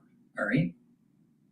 You will see an undergrad in that first semester. All right, a first year student, so a freshman for the undergrad, get out of their first test and cry in the yard. They will leave the hall and they'll be calling their mother on the phone and you'll literally see them crying. And you will see at least 10 people in the yard crying to their mother or father because they ended up either flunking their exam or getting a C. And a lot of times this is happening in like physics, in math, and in English, especially in English. All right? Because the thing is that even though that they did really well in the assessment, they couldn't analyze larger text. Or they weren't used to competing with people that were of a higher caliber. So they came from a high school, they may have been top in their high school, or maybe the second in their high school. And then all of a sudden you're thrown into a lecture of 300 people that are all good test takers. And then that's their first time in their life that they're actually middle of the pack. So there's two dynamics going on there. The competitive crowd that they're in, and then also the true standard of an educated person. And so they may have been getting all A's or almost all A's throughout their whole academic career before they get into Harvard. And then all of a sudden they get that first exam grade and they just start bawling because they never saw a C in their life. It happens all the time. I mean, I saw it, you know, and there's at least 10 of them that go and start crying in the yard, calling on the cell phone.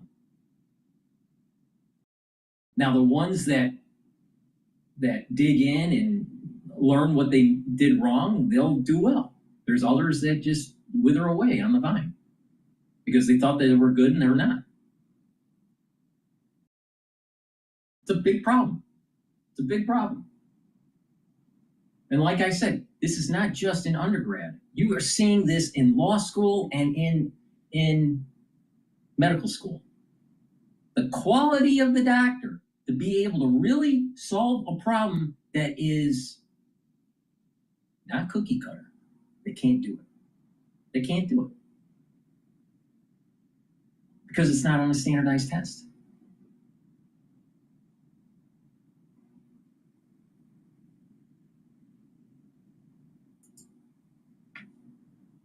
When we look at the big picture, we have some students who were never taught how to read properly because of things like whole language learning. And then we have students who were never taught how to read books because of an emphasis on standardized testing. But when we're going to talk about why other people have stopped reading for fun or just stopped reading in general, there's one more thing we have to talk about, and it's the phones. So something that gets overlooked in a lot of these discussions.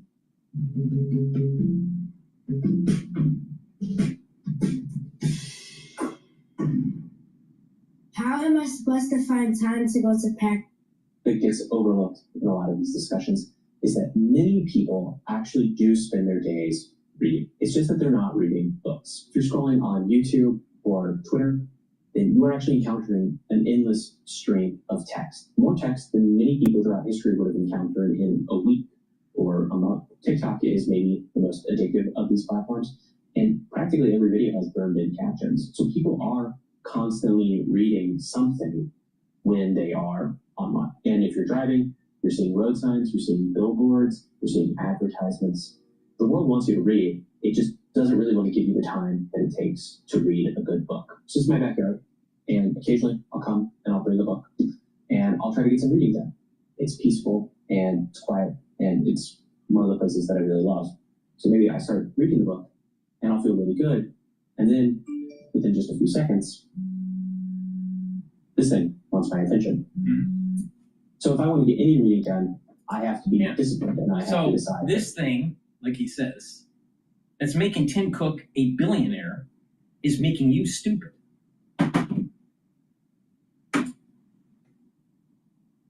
My phone needs to stay inside, someplace where it can't distract me. Now imagine that you're a college student and you've never read a full book in a week, or really ever been asked to read a hard and long book for your education. And your professor says, hey, I want you to read Homer's Iliad in a week. Let's say you're a good sport too, and so you go to your dorm room, you get your book, and you say, you know what, I'm going to do it. Now think about all the things that are there that distract you. Other people, or your phone, or your laptop. Anything with a screen really is there, and it's ready to just make you feel more stimulated. Because let's face it, even for people who really like to read, compared to doing other things, the act of reading is really boring. It is the antithesis of our sort of constant need to be overstimulated. A lot of schools, high schools, middle schools, things like that, have decided to start banning smartphones from the classroom, and my reaction was like, what took you so long? Of course, students aren't going to be able to read or learn properly if they're constantly distracted by their phones. So not only have we systematically failed students as we've taught them to read, or not taught them to read in some cases, we've also just designed a world that is there to constantly demand our attention, and that takes us away from those deeper, reflective, sort of focus-heavy practices like reading good books. So when adults try to say why they don't read anymore, usually cite three things. They don't have time, they can't pay attention long enough, or they blame social media. And I suspect that all of these are related. The fact that we don't have time or that we can't focus is in part because of things like social media, other forms of easy entertainment are there to take up all of our time. I often like to read before bed, and occasionally I'll tell myself that I need to check my phone before I start reading. And I'll find that I end up scrolling for an hour without even realizing it. Time seems to flow differently when I'm on my phone compared to when I'm trying to do something more demanding, like reading. It's easier, it's more instantly pleasurable, even though at the end of the day, I feel terrible about it. So I expect that a lot of the things that I found are true for me could be true for you or for many other people, and are part of this broader explanation of why nobody reads anymore. So the result of all of this is that fewer and fewer people read books. You have your super readers who read tons of books, and they keep the average numbers up. But you have more and more people who decide that reading just isn't for them. I don't know exactly what we're supposed to do about that, but that's where we are. I totally agree with him. Totally. Tide's boosted for makeup stains. It's cleaner, I want to lighter, play another. fresher. I want to play another video from his channel, and he's talking about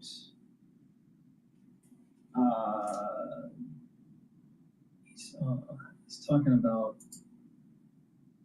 decline of the universities. I think it was.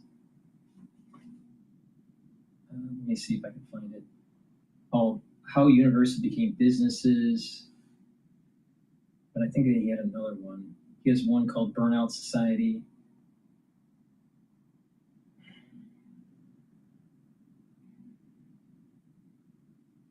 Let's see. Universities are broken. I want to play that one. I think I saw that one. I think that's the one I saw. But before I do, please go to my store, the-studio-reykjavik.com, and get the deodorants. These deodorants are dual purpose. It will help to detoxify your body and make you smell good, so you don't stink like a crazy liberal. Now, you can get it in peppermint, lavender, and tea tree, or in citrus. It's made from essential oils from the Himalayas. It's dual purpose, has no aluminum, no baking soda. You use it every day, and it's going to help to detoxify your body. Now, when you regularly detoxify your body, that helps your immune system and your endocrine system. Another great supplement to take is the Boomer Boost. Boomer Boost focuses on a multitude of different systems. Your heart, your vascular system, your brain function, musculature, revs up your metabolism, and increase your energy levels. It's a powder. This is a month's supply. You take it with soft foods, filtered water, a smoothie, or even with just milk. I mix it with hummus. Some people mix it with yogurt or with applesauce, but take it every day. You're going to notice the benefits of this within 72 hours. And the first thing that you'll notice is that you have more energy. It is a steady flow of energy throughout the whole day. It's no spiking. There's no spiking of it. And with that, you're just going to want to just move around and be more energetic. And when you're more energetic and you use that energy in a positive way, you can better your body and your mind. If you have more energy, you'll be able to read books. When you have more energy, you'll move around more and have more musculature. So you'll have more vitality in life. So please go to my store, the-studio-reykjavik.com, and get the Boomer Boost. Another benefit of Boomer Boost is it helps to get rid of brain fog. It allows you to concentrate, and over time, that neuroplasticity is going to improve. That way, you're going to think faster, and you're going to have better memory. So brain function improves with Boomer Boost. And like I said, because of the crisis of 2020, there are going to be many people that get early onset of dementia. 75% of them, of the ones that do get early onset of dementia because of 2020 crisis, 75% of them is going to be due to either microclotting or microhemorrhaging. 24%, or a little bit more, about 24.5%, are going to be getting amyloidosis, build up a plaque, and less than 1% will be prion disease. So let that sink in. Let that sink in. Now, in terms of the whole population, about 30% of them, about 30% of the whole population after age 40 are going to get early onset of dementia. 30%. So 3 people out of 10 are going to have early onset of dementia. 75% of them is going to be due to microclotting or microhemorrhaging. 24.5% of them are because of amyloidosis. And less than 1%, about 0.5%, due to prion disease. Focus. Really think about what I'm saying. Now, I know that your attention span is really low, on average, all right, because of TikTok.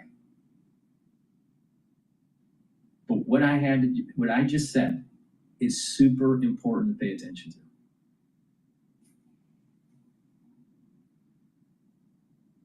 All right, let's listen into his take on broken universities.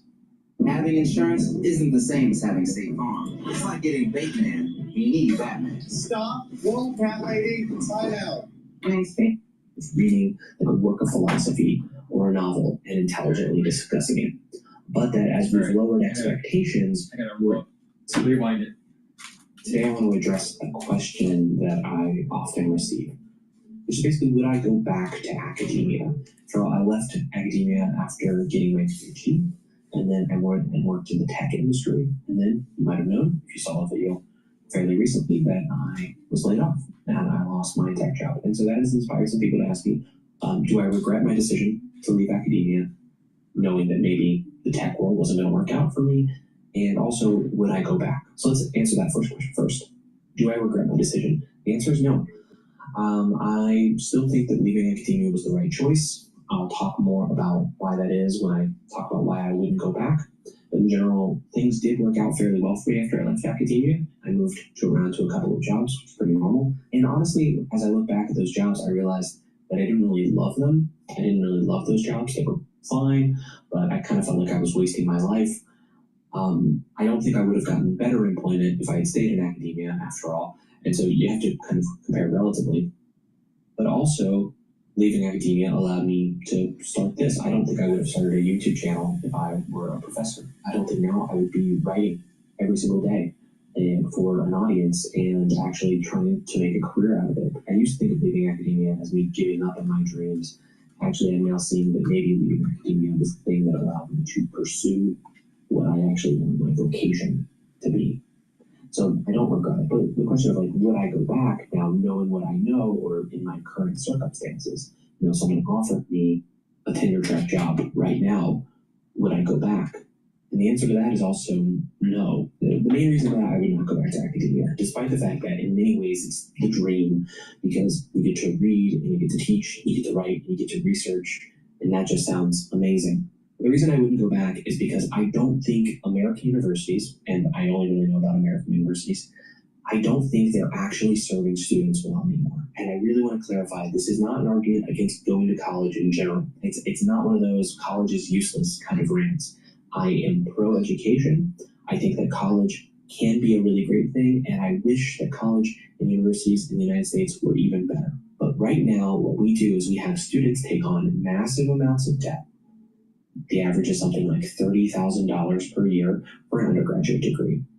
And then we increasingly are not giving them a high-quality education in exchange. When I went to college, and then I went to grad school, and then I adjuncted at a few places, I got to see basically what students were expecting when they went to schools. And I got to see how universities marketed themselves. And I came with the impression that many universities are marketing themselves as providing an experience for their students. These experiences are things like events, activities, speakers that they bring in, entertainment, bigger and more luxurious gyms, or new and better dorms, really fancy dining halls, those sorts of things. And those things, though, cost a lot of money. It's just a really expensive thing to provide that to, 20,000 students at a time. And students are drawn to it because they're speaking in terms they can understand. Yeah, you'd like to have 4 years where it's pleasant to live there and you get to do lots of cool things. But what they're not telling students is that this is causing, one, their tuition to just go way, way up, and thus to cause them to take on more and more debt. But it's also coming at the expense of academics and actually the education that they can receive. So I looked up, for a little bit of context, Harvard's numbers about how many administrators they have. And for every one faculty member at Harvard, there are over 3 administrators. Some of those administrators are part of the core functionality of the university. It's really hard to imagine a university actually functioning with 0 administration, but many of those administrators are also part of student life, or of providing these kinds of experiences for students that are, I would say, diverting money away from the core mission of the university, which is teaching and research, and turning it into a kind of product that they can package and sell to undergrads. Because resources are being diverted away from the core mission of the university, students are not actually receiving the education that they deserve. When you first start going to college, what's going to happen is you're taking these massive lecture classes. Your first couple of biology classes will be taught in rooms full of 300 other students where you can't possibly get any kind of personal feedback from your professor. And a lot of the direct teaching that undergrads receive from, early on, those first couple of years in school, are going to be from either graduate students. What I did when I was a graduate student, I was teaching. I would teach a lot of intro-level philosophy classes, or from adjuncts who are underpaid, who are not permanent members of the university community, who don't have a lot of institutional support, and are really pretty transient. They're just moving wherever the jobs are. So you're not going to be getting, I would say, like that top quality education that you can really only get from an established professor who gets to teach the same class at the same places. So even if those graduate students or those adjuncts are qualified to teach, or they are really dedicated to teaching, which I think many of them are, they're not going to be able to provide the same high quality experience as a professor, just because they just don't have as much experience behind them, or they're not being allowed to develop their classes over time. They're bouncing from place to place and just teaching whatever class they're told they get to teach that semester.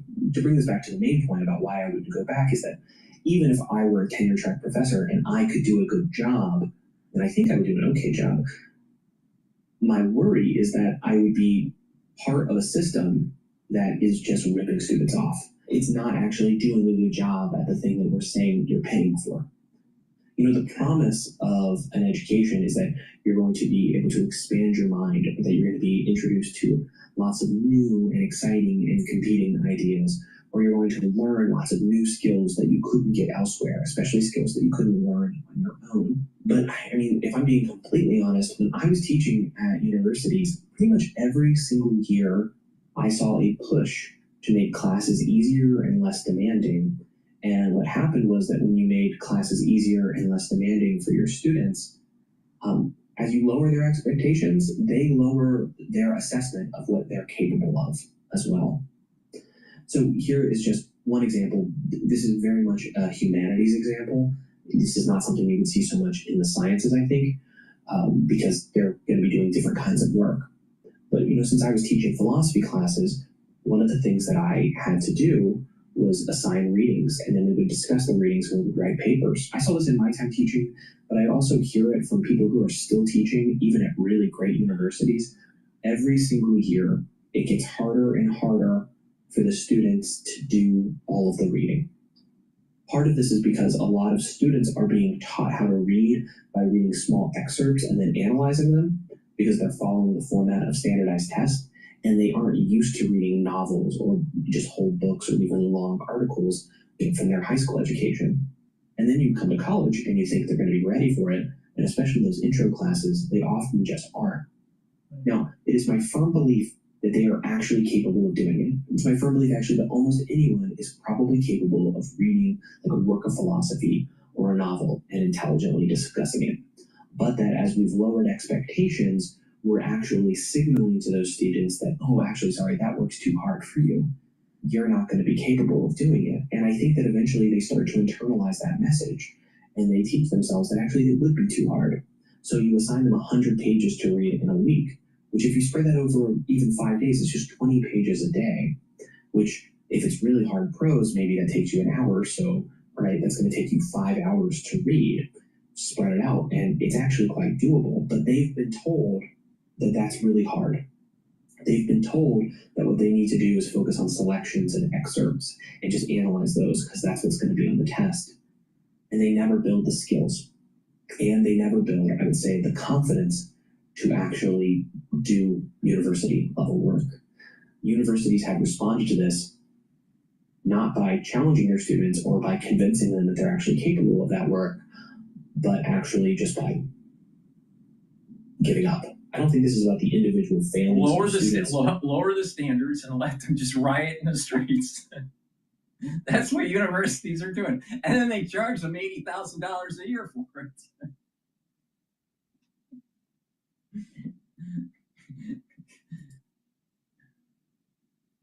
Or, you know, about like how Gen Z just doesn't know what reading is like. It's just that I think that they've been collectively failed by the education system.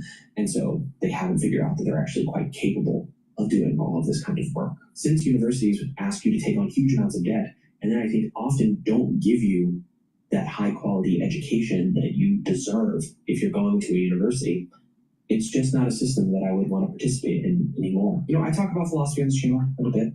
I talk about books. And one of the things that I hear from people, and if this is true for you, by the way, I would love to hear down in the comments or in an email. People email me all the time, and it's great. But one of the things I hear from them is that I was able to play some role in convincing them that they could read philosophy, or that they could read hard books, that they could read great works of literature. And they'll email me and say, hey, I didn't think I could read Plato, but I watched your videos and I gave it a try and I did. And I think that's amazing. And I'll even hear from people like in my Discord who will say, I tried to read that book you recommended and it was too hard. And then I took some time off and read some other stuff, and then I went back and I was able to read it. And so basically what I see my whole mission on this channel really being is to convince you that you're actually capable of doing these kinds of like life-enriching and mind-enriching activities, like reading philosophy or reading hard books. And I think I've been more impactful and more helpful to more people talking about it on YouTube or writing about it on Substack than I ever was in the classroom. I don't know why I was never able to get that message out clearly when I was teaching, or why it's harder at the university level to sort of convince people of this. But for some reason, just talking into a camera on YouTube, just about books that I really like, or about why you should read philosophy, or just giving you some recommendations on where to start with philosophy, has actually, I think, done more than if I'd stayed in academia. So while I would have loved the life of a researcher, would have loved the life of a professor. Now, why is this important? Hold on. The ambulance is coming.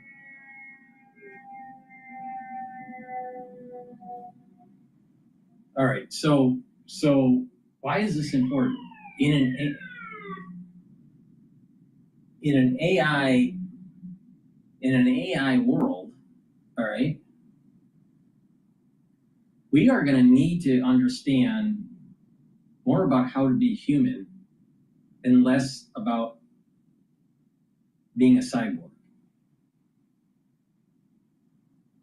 But the schools and the children that are coming out of these schools and young adults coming out of university do not have the tools to actually be human. They're almost like subhuman. Ready for that transhumanism, right? And I think that he's hitting on something that I've been saying for a while, and I wrote in my book that I published a long time ago, almost 10 years ago. It was about artificial intelligence, all right? And it was my critique of some of these transhumanists, like Kurzweil and Chu and others. And I was doing a compare and contrast between their philosophy of artificial intelligence and transhumanism and my counter argument against it. And I use the term monkism, where there will be a group of people that will not be a Luddite, but will be more of a monk. And they will move towards humanism versus transhumanism. And that there will be a battle between the monks and the transhumanists. And the Achilles heel of the transhumanists is energy. And that the monks, which are more anti-fragile in terms of energy, decide to kill the grid, to kill off the transhumanists, and move the society into a pre-electric age.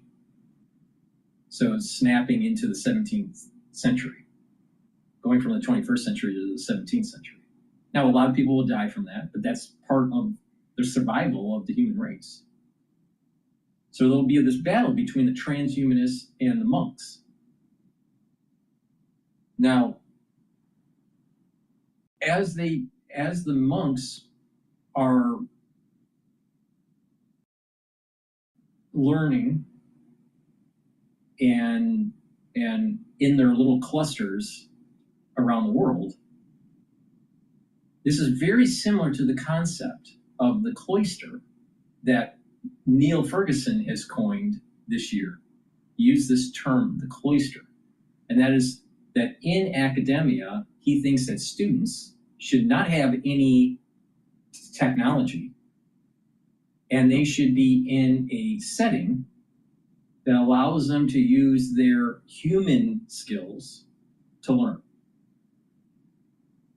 So instead of being in a lecture for 2 hours and then going back and doing your work, you're in a setting for almost 8 or 10 hours a day in the cloister where you're away from technology. So this is an element, this cloister that he's talking about is an element of what I call monkism. Now it's very similar to the monks of the Middle Ages. This is the reason why I called it monkism. Now I think I published the book in 2016, right? But he's hitting on a theme here that there will be humans that don't want to be transhumanists that will be more like monks. But eventually, over time, there will be a battle there'll be an existential threat between the monks and the transhumanists. Now, the Achilles heel for the monks are they can't think as fast as the transhumanists because the transhumanists have merged technology and biology together. This is where the Neuralink comes in, where the brain's chipped, right? But there is, the thought here is that as they move towards transhumanism, individuals move towards transhumanism, and others move towards monkism, that there will be a battle. And the transhumanists need energy. That's 100% sure on that. As long as you cut the energy, humans are more anti-fragile. Humans have evolved without energy for a long time. Transhumanists haven't. I mean, we've only had this modern age for the last 150 years. Or a little less than 150 years.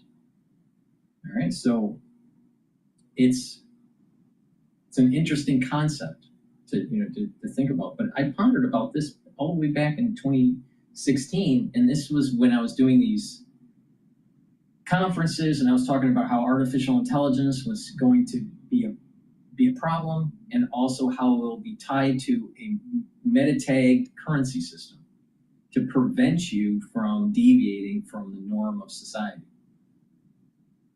aka Bitcoin. So Bitcoin is part of a system. It's spun as a means to get away from the central bank. The central bank is not going to abrogate power. There'll be a war. There have been wars. Central banks don't abrogate power. So Bitcoin is not going to be the currency of the future. It may be on the fringe, but not in the core of economic activity. The central banks will make sure that that doesn't happen. But what can happen is using this blockchain technology to meta-tag all digital transactions through a digital dollar. Or the term back about 15 years ago was decashing. So you're getting rid of cash, you're getting rid of coinage, you have a digital dollar that meta-tags, and if you are a dissident, then you can be shut off from transactions. So now this is an element of transhumanism. It's an element of curtailing you. And there will be people that will want to break away from that type of world. Now, the way to break it isn't to live on a farm, and be a prepper. Preppers don't work. Anyone that thinks that a prepper is going to survive through, some sort of mass event, they don't know what they're doing. You'll run out of food, you'll run out of ammo, you'll run out of gold, whatever. Preppers don't. The whole idea of prepping is stupid. All right, you can't live out in the mountains. You think you're going to hide from the government? The government will eventually find you. And even if there wasn't a government, there will be people that are against you. They'll hunt you down and kill you. So prepping isn't going to help. So there will be a time where the monks are going to have to fight the transhumanists. Very similar. This kind of theme is very similar to Star Wars. Very similar, where you have like a Jedi, monks, and you have, the Empire, and that's the transhumanists. It's very similar. Star Wars has a similar theme to this potentiality that will come. Now, when could this be taking place? It would not be surprising if it takes place near 2045 or 2050. But it probably will rear its head most likely in the 22nd century, not the 21st century. But it's possible that it happens in the middle of this century, depending on how fast technology happens and how we navigate ourselves through this pinch point with AI. If we maintain individualism, if we maintain humanism, then the 21st century will be peaceful. But if there is massive layoffs and massive dislocation economically, and there is this exceedingly fissure between the haves and the have-nots, the transhumanists versus the humanists, then there will be a war. There has to be a war. Because if the monks don't, then you're talking about the end of the human race. And the Homo sapiens sapien will be extinct. And it will turn into something like Homo sapien transhumanism, or whatever the Latin term for a transhumanist human is. So this is it's a problem. It's a very big problem. It's a very big problem. So, but this idea of a cloister and the idea of getting back to some of the basics of education and the classics of education will allow us to maintain a core within humanism to be able to fight the transhumanism.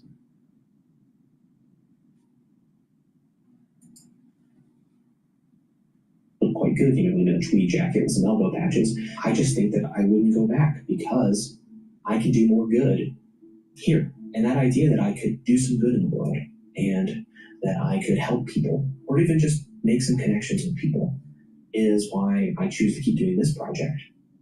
And I don't really even think about what it would have been like if I'd stayed in academia. And it seems that my cat agrees, as he has just joined us. Well, I think that's a pretty good indication that I've said enough. So I hope you got something out of this. I'd love to hear from you down below. And I'll talk to you soon. This is the beginnings of this humanism that I'm talking about.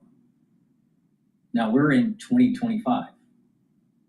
2045 is not that far away. It's only 20 years. And if I'm right, there's going to be a war between the humanists and the transhumanists. And the way to fight it is to come to the realization that you have to snap back to the 17th century. And you have to kill the grid. So all this fancy technology we have and all this, wonderful crap that we have, for mankind to survive, we may have to kill it.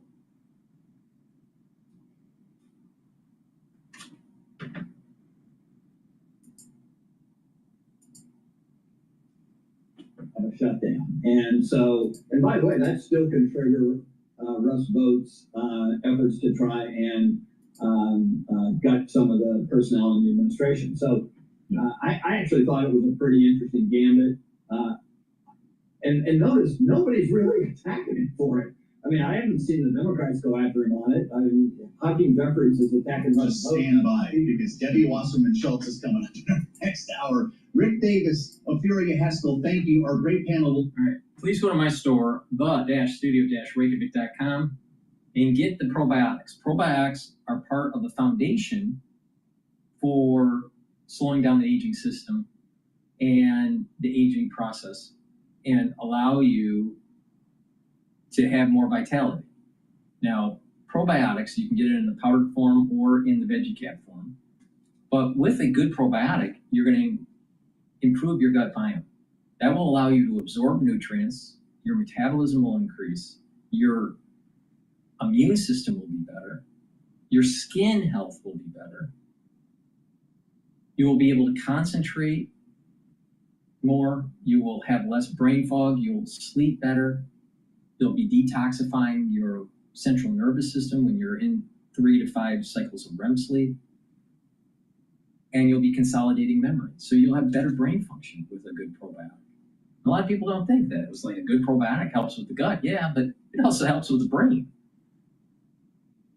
So please go to my store and get the probiotics. It's really important. You can get it in the veggie cap form or the powder form.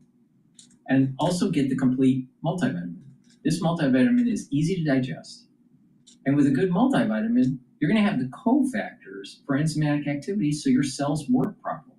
And when your cells work properly, the tissues will work properly, and then your organ systems will work properly. And so your body is in homeostasis. And when it is in homeostasis, and you have a good immune system, and you have lots of energy, and you take care of your body in a holistic way, you slow down the aging process. So as a foundational piece, get the probiotic and the multivitamin, and take it every day. Super important. Now, in terms of the fall and the winter, you need to get the drops and the lozenges. Now, I have it in elderberry zinc. You get a 21 in each bag. Super important to take right when you have that irritation in your throat. You can also get the drops, which are smaller. You get 100 in each bag. You can get it in blueberry, cherry flavor, and in honey and lemon. Get a few bags for your household. It's really important to have some at work and at home. The moment you have that throat irritation, take it right away, especially for this fall and winter season. This fall and winter season is going to be problematic in the United States. You have to be prepared.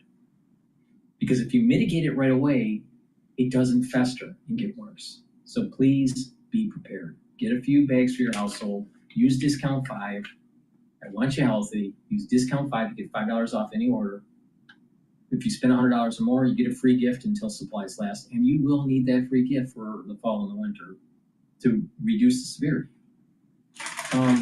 But, if you don't want to pay attention, it's up to you. No one's forcing you.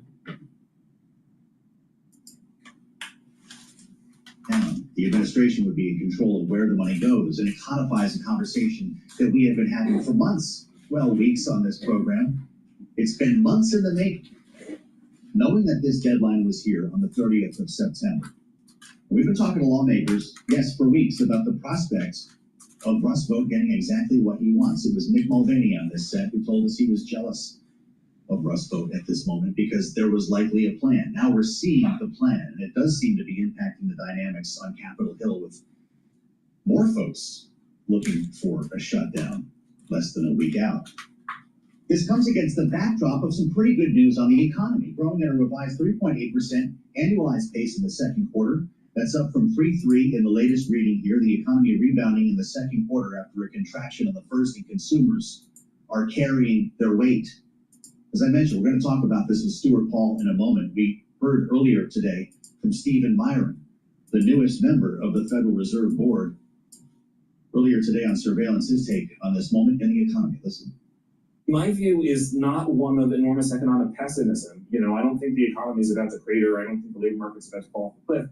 However, the neutral rate is drifting down. And as a result of that, it's incumbent upon policy to adjust in response. And the longer that policy stays excessively restrictive, the greater the risks to the downside for the economy. Let's bring him in now. Joining us from New York, Bloomberg Economics U.S. economist Stuart Paul, keeping us honest here on Balance of Power, as always. Stuart, let's start with the numbers, and then we can talk about Mr. Myron's view on things here. How should we be reading the health of the consumer with a number like this? Because I keep hearing everybody's tapped out.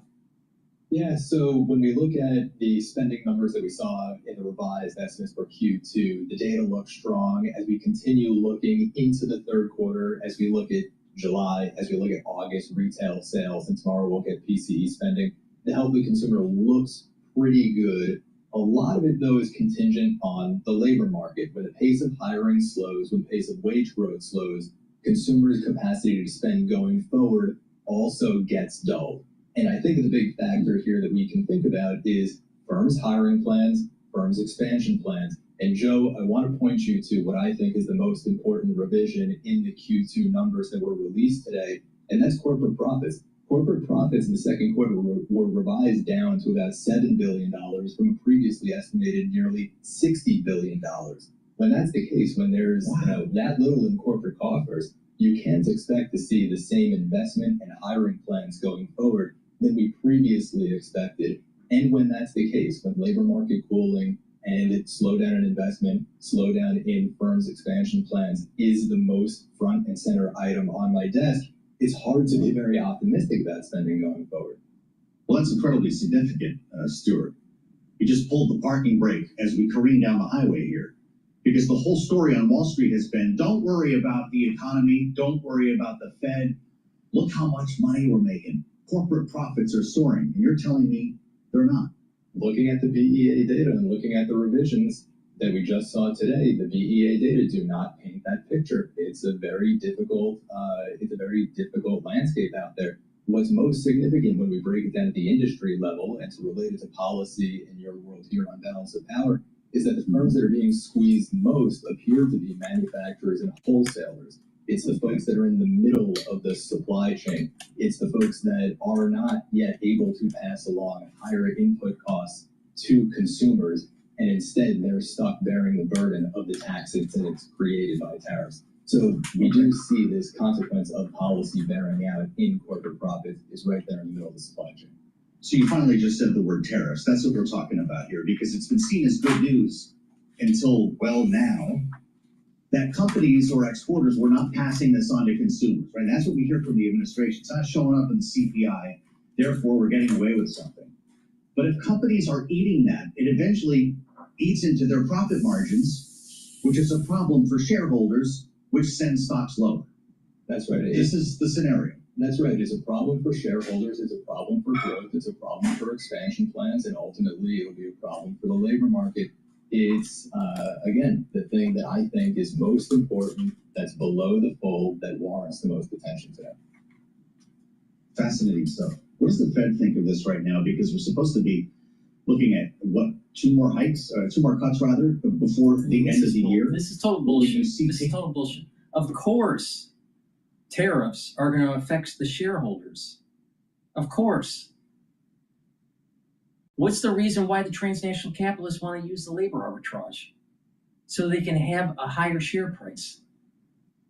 I mean, so if you're bringing it, if you're adding tariffs, of course it's going to be hurting transnational capitalists in transnational corporations. Of course, that's the whole point.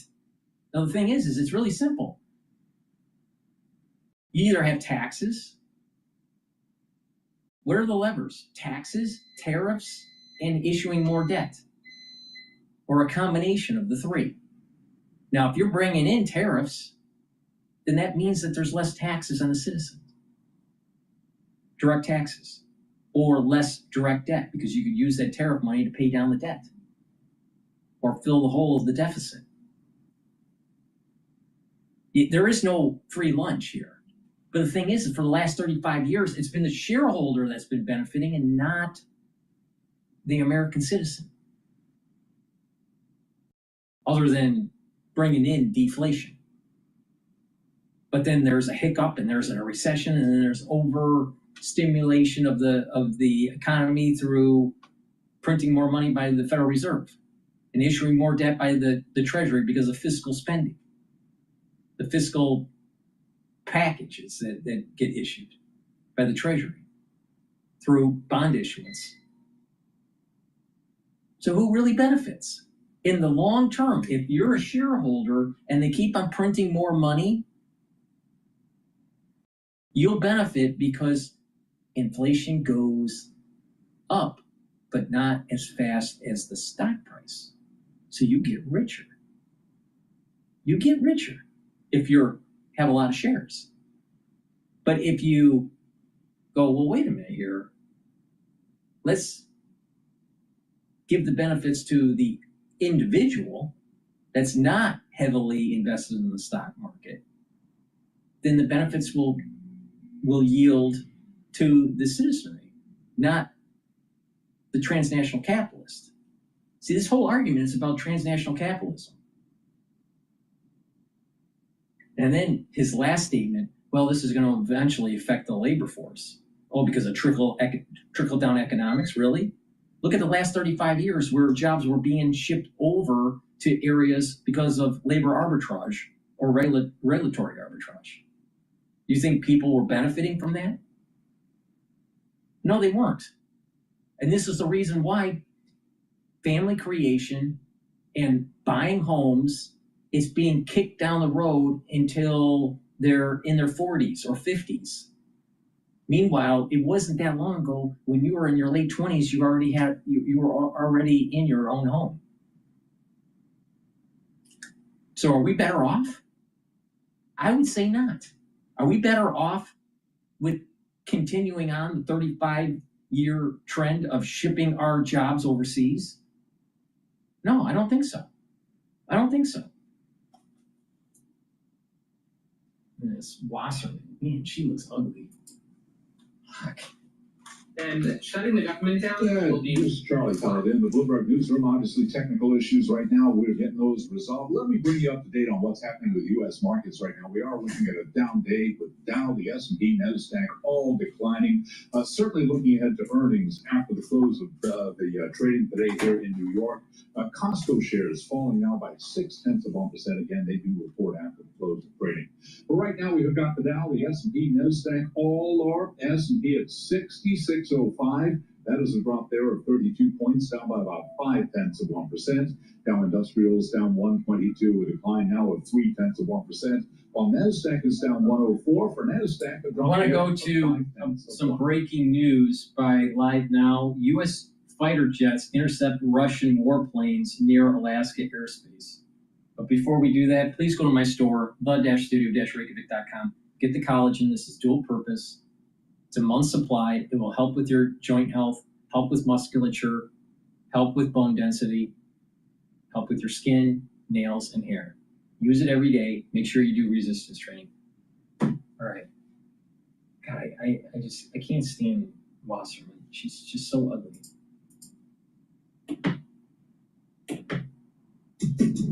If your pet goes from weird to weirder, grouchy to grouchy.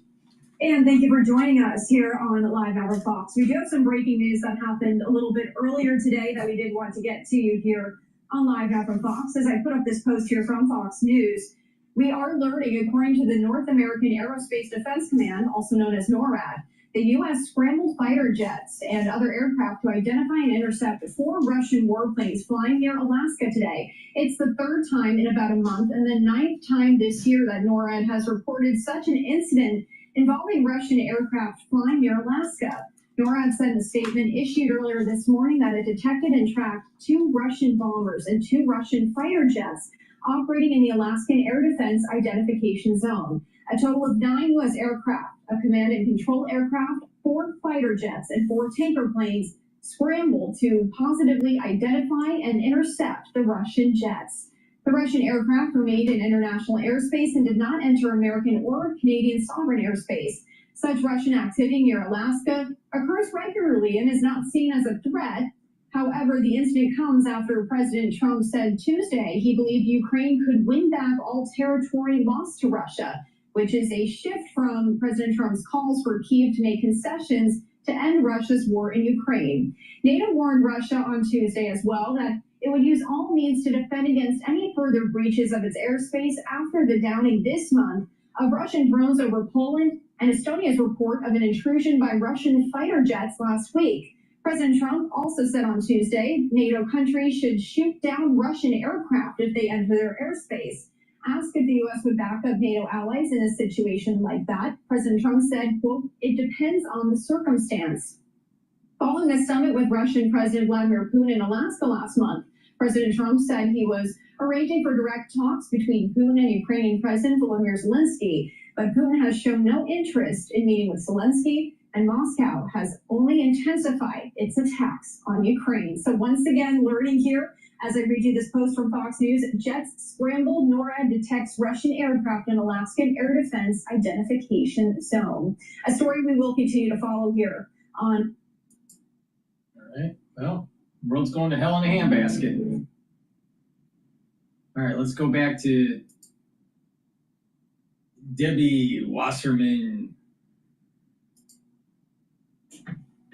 And Americans want us to come together and work together in a bipartisan way to do that. Mike Johnson showed he canceled the 2 days of voting that we have on Monday and Tuesday, the last 2 days of the fiscal year.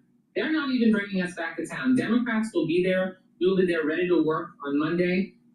If the Republicans just shrug their shoulders and ignore this, then They are giving the middle finger to millions of people who need to make sure they can keep their healthcare costs affordable. Well, I can just see it now. You don't have to tell me, but I can see all on the steps of the house. The moment I have to play this video that I just saw. It's called "Why People Are Stupid." Please go to my store, the-studio-reykjavik.com. It's really important to take this supplement to slow down the aging process, boost up your immune system, boost up your endocrine system, help with your vascular system, help with your brain function. It's something that I've been taking since 2016. Take C60. C60 is super important to take. Take a teaspoon a day every day. You can get it in avocado oil, MCT coconut oil, or extra virgin olive oil. It has to be in a lipid or an oil because C60 is lipid soluble. It'll allow you to absorb it properly. Take a teaspoon a day, preferably in the morning on an empty stomach for best absorption. If you work out, take it before your workout to absorb the free radicals, and you'll be able to recover from your workout quicker.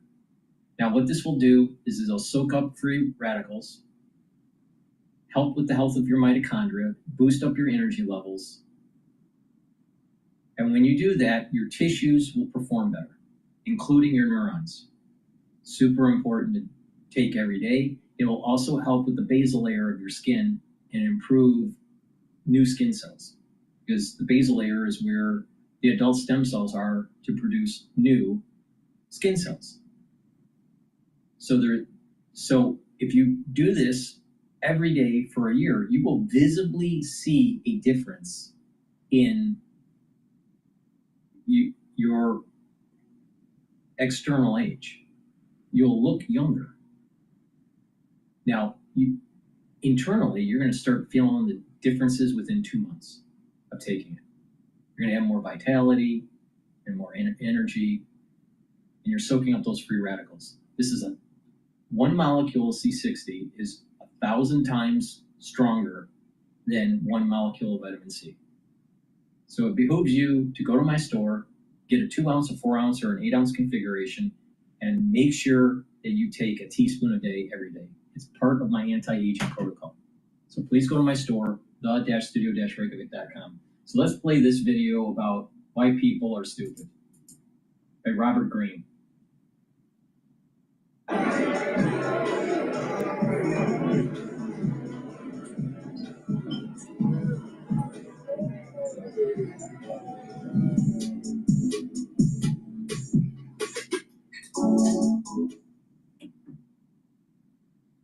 What makes people stupid, and I'm sorry, I'm just going to tell it like it is their certainty that they have all the answers.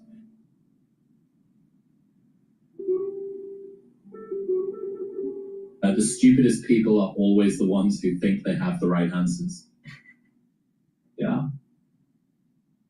Yeah, so just like the getting Democratic back Party. to my studies of the ancient world, which is main part of me.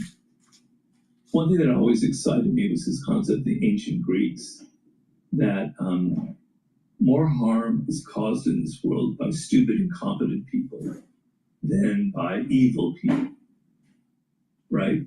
And there's a word in Greek called phronesis, which is a form of wisdom, to use your title here, but it's a form of practical wisdom, to be able to get things done, to navigate through life, navigate through people, to be balanced and get things done, okay? So what makes people stupid, and right now we have a lot of stupid people in this world. There always have been stupid people, but because there are more people on the planet, exponentially there are more stupid people on the planet. What makes people stupid, and I'm sorry, I'm just going to tell it like it is their certainty that they have all the answers. This is what's going on with our government. This is what's wrong, with this or that. This is what people should be like, blah, blah, blah, blah, blah. So you're narrowing your focus to this little tiny little rail, something that you heard from somebody else. It's not even your own stupid idea. So you absorbed it on the internet, whatever, and you're going down on this kind of monorail path. Meanwhile, the world is all around you, and you're just going like zoom like that because you're so certain you have the answer. And when you have leaders, this is to get back to the Greek thing, when you have leaders who are so certain they enter a country into a war that they haven't been fought out of, because and so the paradigm in ancient culture was the Peloponnesian War between Athens and Sparta, the war that ended up kind of being the end of Athenian democracy and of their golden era, right? And it was the idea that, and Thucydides, one of the greatest writers who ever lived, wrote the history of the Peloponnesian War, living at that time. He was saying that people, the leaders, thought, oh, this will be so easy. And think of all the great things when we go and we take Sicily and we conquer that, the whole world will, the Sparta will be destroyed, right? It wasn't thought through. They were so certain of the answer that they didn't think of the parameters, right? They didn't think really on a grand strategic level. So people who are certain of things are very stupid. And when they have power, they're very, very dangerous. I'm not saying evil people aren't dangerous, but incompetent, stupid people who are so certain who haven't thought things through are just as dangerous as evil people. I think there's far more stupid people than there are evil people as well. Probably, yeah. Yeah. It's very interesting to think about the where the Venn diagram intersects for people who are always cynical and people who always have the right answer or who always know. They go hand in hand. Correct. Totally overlap. Correct. Yeah.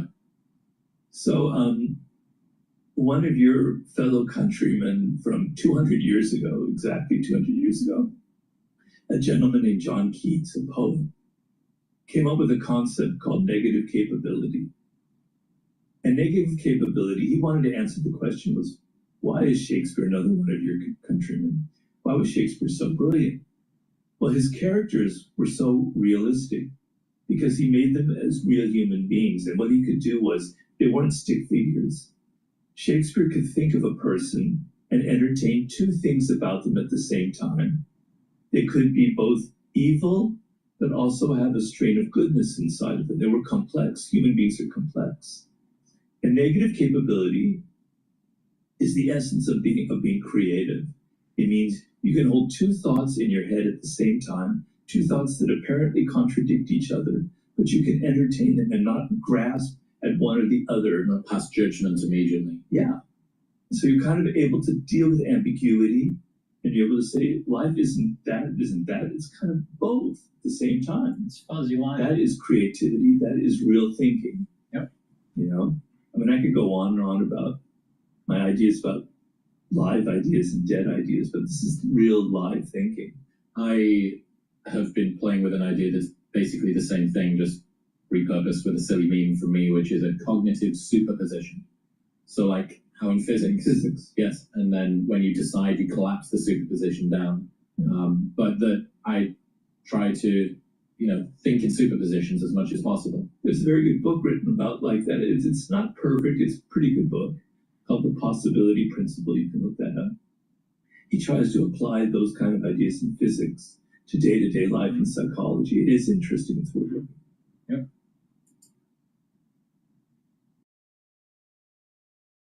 Well, that's the end of my show today. It's been going on for 4 hours and 24 minutes.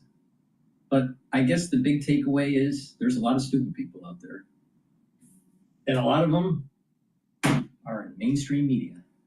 Please go to my store, the-studio-reykjavik.com. Get the great supplements that I offer. Slow down the aging process. Follow my protocol. And oh, by the way, if you get the supplements that are on my store, it's going to allow you to weather the storm in the fall and the winter. But if you don't, it's up to you. You don't have to, but don't be surprised if something bad happens in the fall and the winter. All right? It's that simple. Please go to my store, the-studio-reykjavik.com. Use discount 5 for the ones that want to buy something. You save $5. And if you spend $100 or more, you do get a free gift. And that free gift you're going to need in the fall and the winter. Thank you for listening and have a nice day.